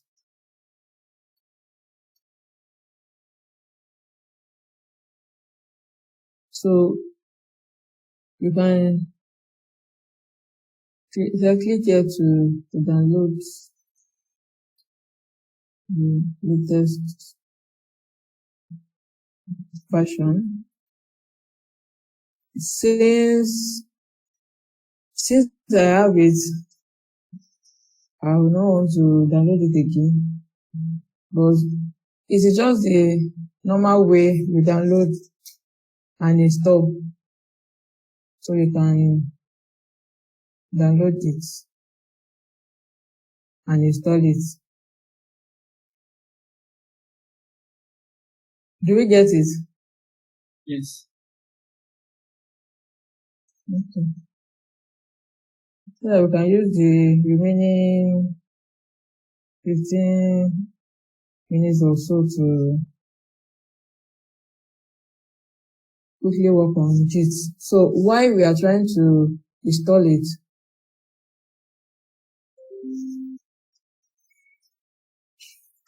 so what is Git?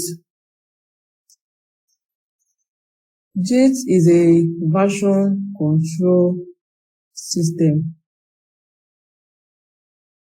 that allows you to manage your source code.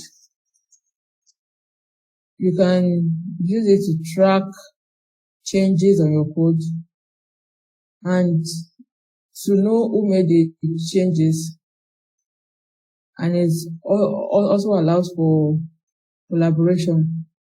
So this is the link to download it, which I have just shown us. Now, if you have downloaded it and you have installed it, to check if it is properly installed, just go to your command prompt, cmp. I hope you can still see my screen. Hello, can you still see my screen? Yes. Okay.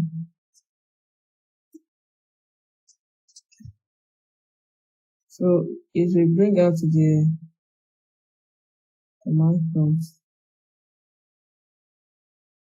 and you will type git version. So if it brings it out, then it means that you have Git on your laptop.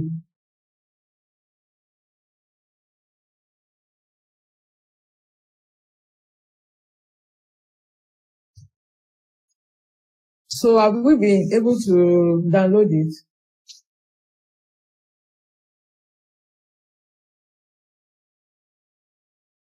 Yes. Okay, just follow through the installation process and install it. Then you now open your command prompt and type git version. If it brings out Git hyphen what? Git hyphen version. Okay. Git, then space, then hyphen version. So it will bring out the version that we just installed. Very good. So now,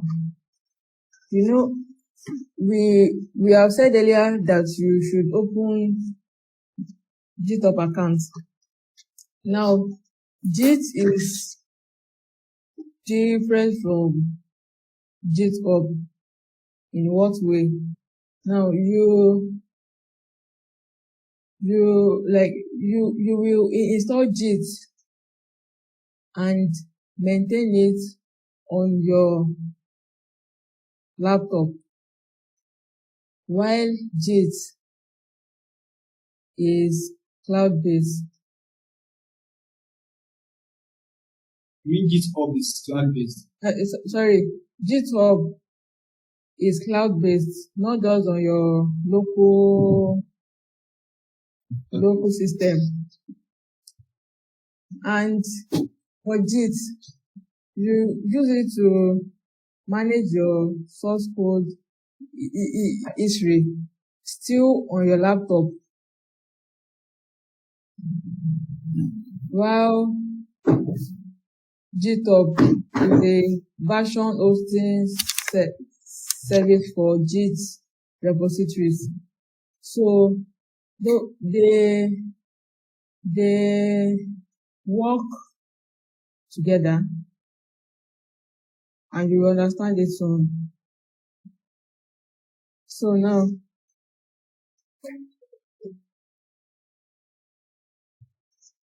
this is just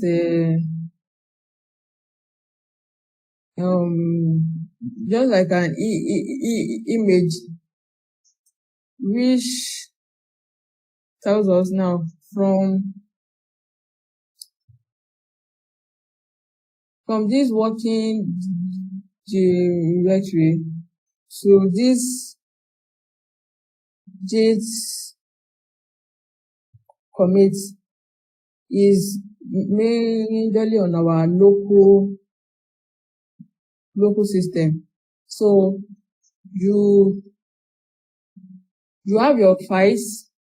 It can be CSS, JavaScript, it can be HTML on your laptop. Then you can now add it with Git add. Now, when you Git add it, it has moved to what we call the staging area, which is before Git commit. Then after you commit it, then now push it to GitHub. So you will need to configure the Git that we just installed now with these commands. Can you see my screen? Yes. Okay. Let me just try to enlarge this.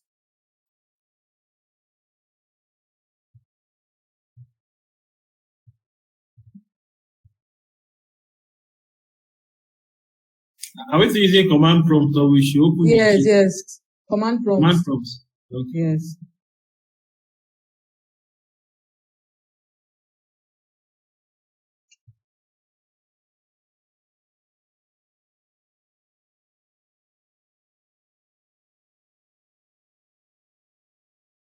You can see my screen, just follow through. So to configure it, you will type Git space, then config space, then hyphen global space, then user dot name space. Then you will now open double quotes. and you now input your username.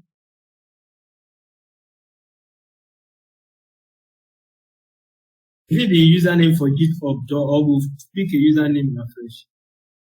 The one that you use to register for your GitHub. So you can just go to your browser and browse GitHub.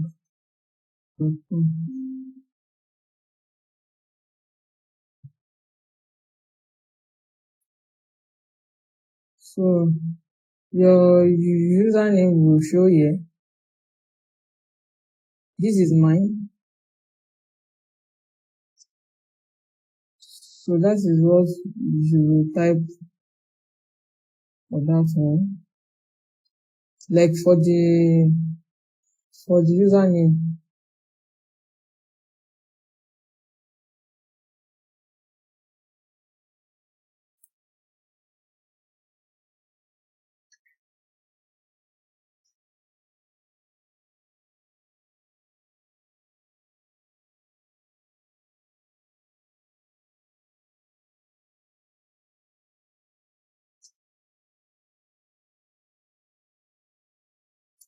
So are we done with that?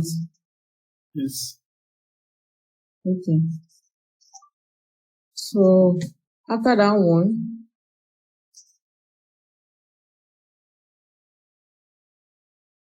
you will now type git-config. Like if you press enter immediately after that one, you will immediately type this second one, git-config, then -, global user.email.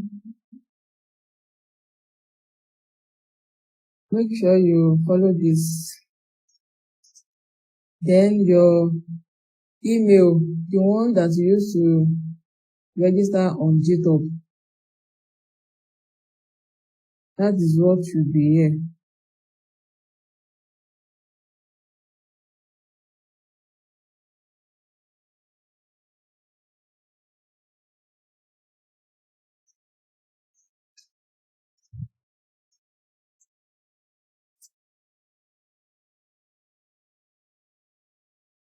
So you can click on enter as well. So now check if it has been properly configured. You will type Hello, sorry, please, man. Okay. After I pressed enter, I saw config -, global is not a gift command. It's not a git command. See git help. Can you share your screen? Okay.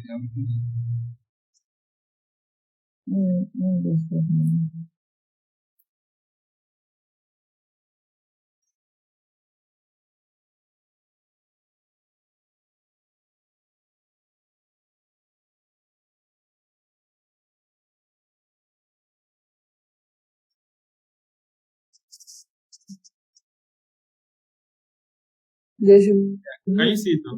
where is it? There should be a space. Oh, you didn't even get the first one right. Okay. So just click on the up arrow key now. Up arrow key. Then one more time. Okay. Now click on the left. Oh, click on the down one now. Down one. Now click on the left one. So we are going to, after the config, you need to add a space there. Okay. Continue to click on the left. No. You can't use your arrow, your mouse here. I have to put a space after config, Abby? Yes. Okay. Put a space. Now press the enter key. Very good. Now use the arrow up key. So where the email is, and do the same thing, email.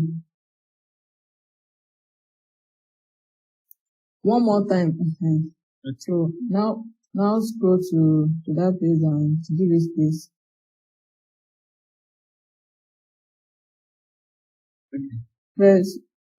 Press enter now. Very, very good. Now type Git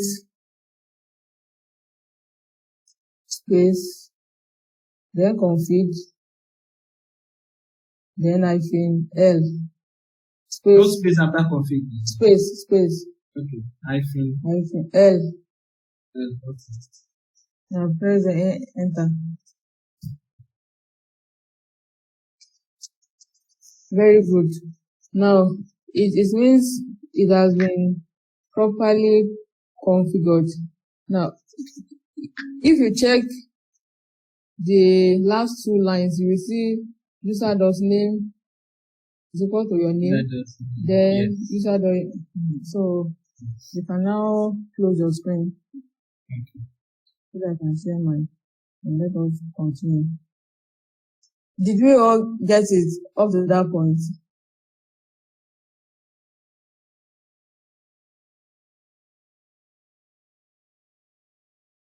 No, I didn't get it. Okay, which part? Ever since we started this one on it, I was completely lost. I can't even get mine. Okay, have you been able to install Git? Yes, I just did it. I'm using the browser because I did it on my phone, so now I'm on my laptop trying to do it. Have you installed it? Yes, I have already. Okay, so after you installed it, okay, the next thing is to configure it. Okay. So you will now go to your start.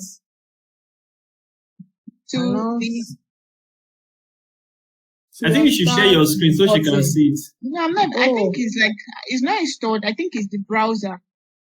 I'm not confused. Okay. Can you share your screen? Yes. Let's just see if we can.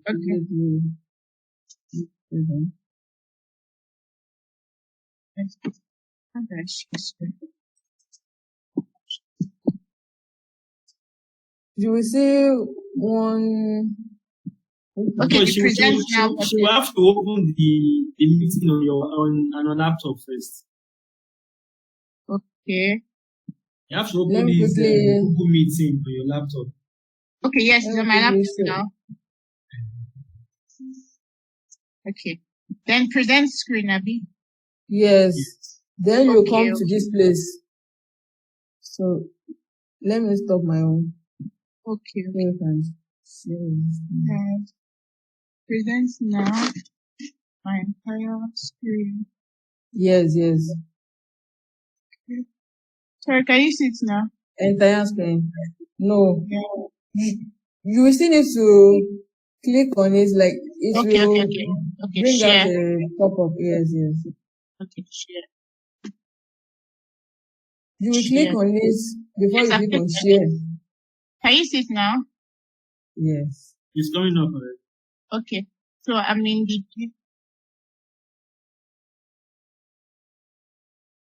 I want to share. Click on ignore. It is. Okay. Ignore. I can see your screen. Okay. Yes. So this is where I'm on.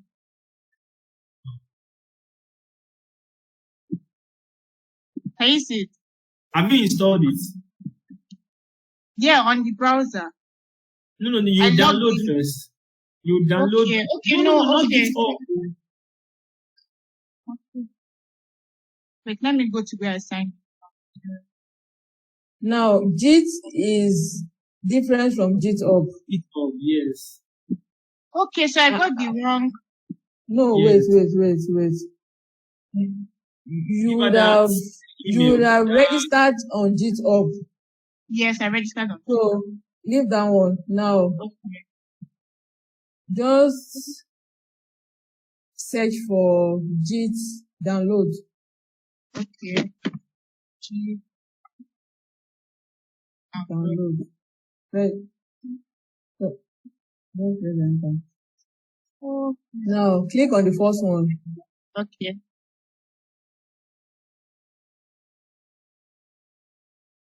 So click on download for Windows. Yes. Okay. Now click here to download. The very first one after Okay. download for Windows. Okay, so it's just that. I'm very sorry. Hope Sorry. is Just hope download. your system is 64 bits. 64 gig. Bits. It can contain it. Sorry? Okay. No. Yes, 64 bit. Yes. Okay. So this is where I will stop for you. When Yeah, sorry. when you Okay. get the video, then you can continue from there. So after Thank you. you install it, then you will configure it. Okay. Then let me just share my screen again. After you configure it,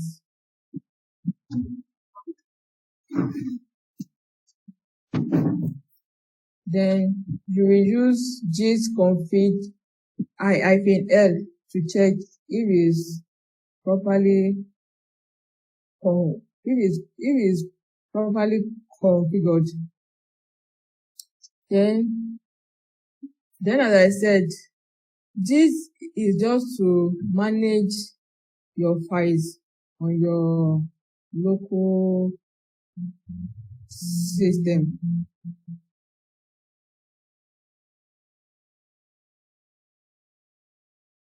So we have our files already. So we will not need to go through all this.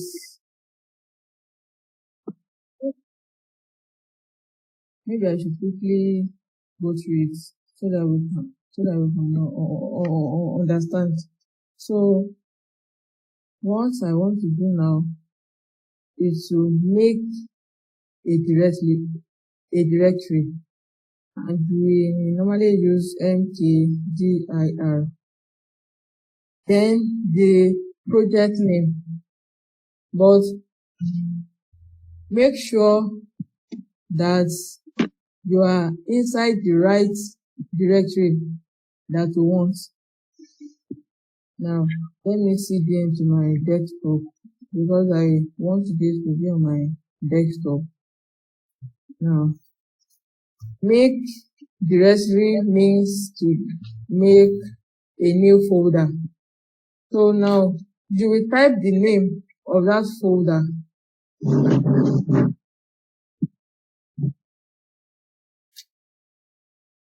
Let's see. It's basics. That's the name of the folder. Then you will cd into it. cd means change directory into Git basics. So now you are in Git basics. So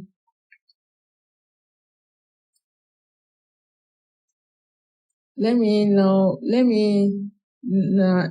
navigate to my desktop now. This is the folder I just created. Let me open with code.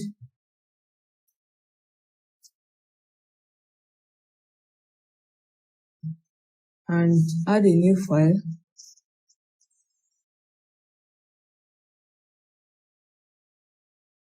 I've already exited the time.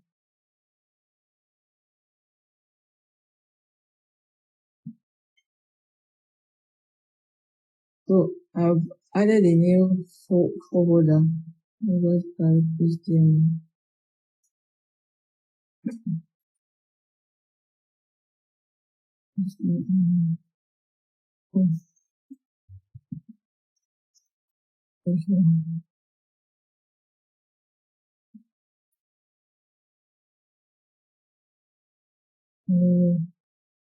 So I've created a new file inside my folder now.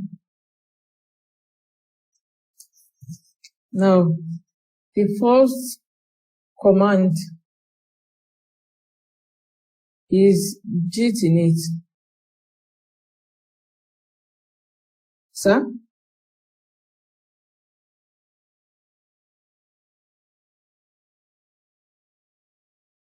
Okay. Okay.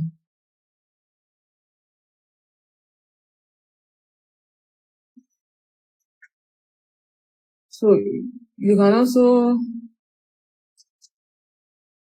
use your terminal here instead of the CMD. So you just type Git init.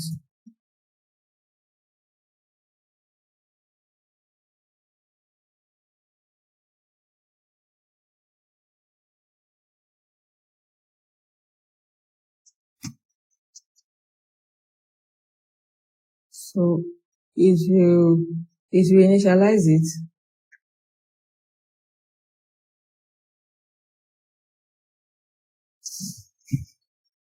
then you use git add to add files. Now, if you want to add only this index.html, you will type git add index.html.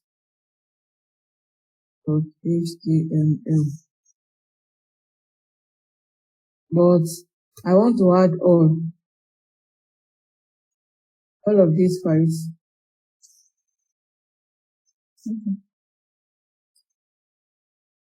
Let me just use index.html. If you want to add all, you can just use git add then dot. Just as you can see here on the right. Then the next thing is to commit.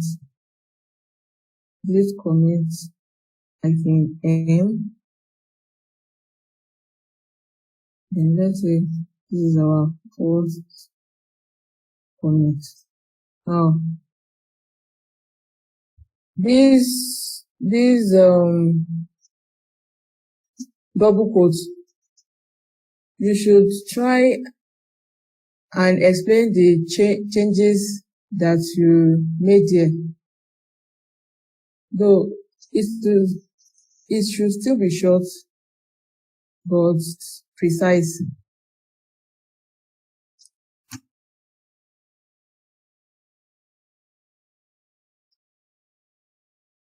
After which we will disbranch into the main branch. As time goes on, you will understand well. But just follow through now.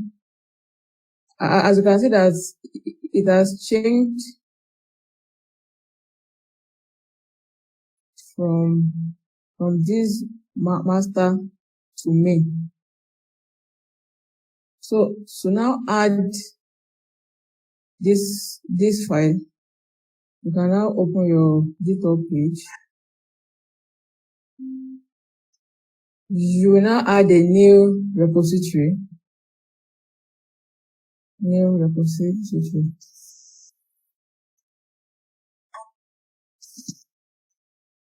So you can type the name that you want here. Okay.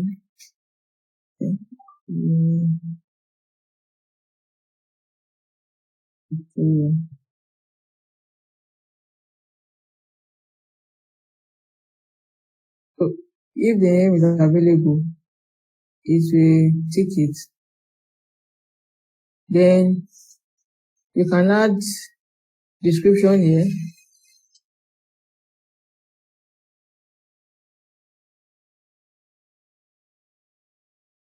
Just criteria because of our time.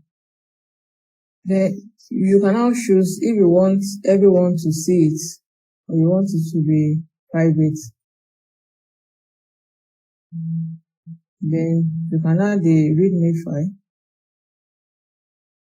Then you now click on create repository.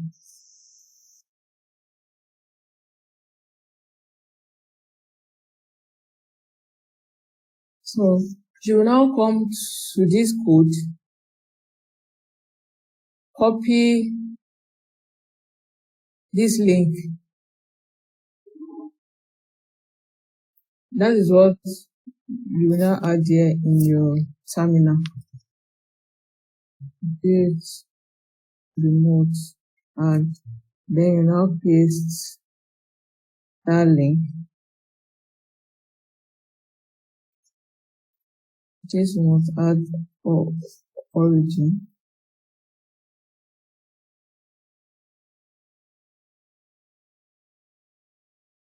You click on enter.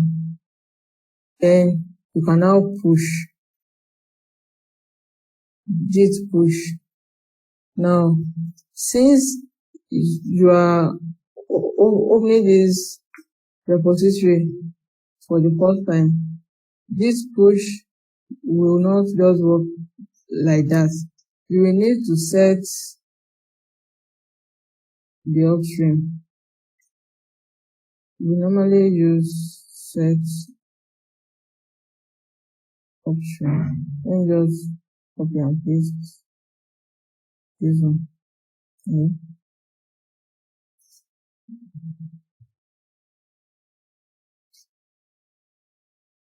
Okay. Then instead of this hyphen set hyphen upstream, you can use hyphen u.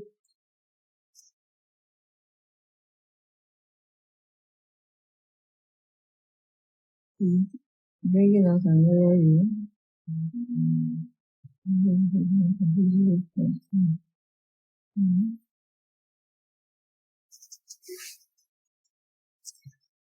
Did we get it up to this point?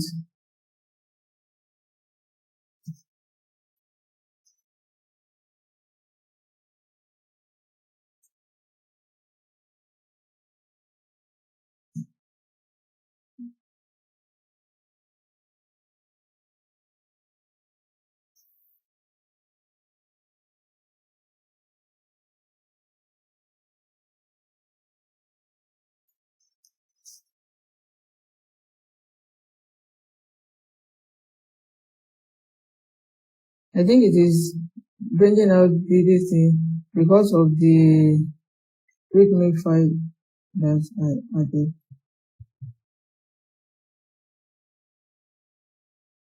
And it is telling me what to do. This will remote me.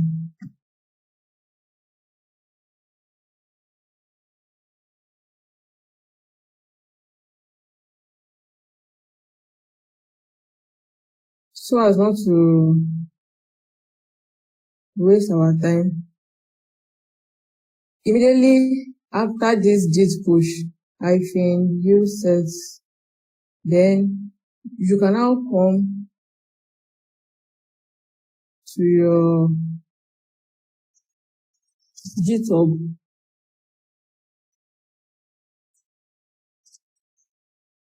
and you'll be able to see the changes that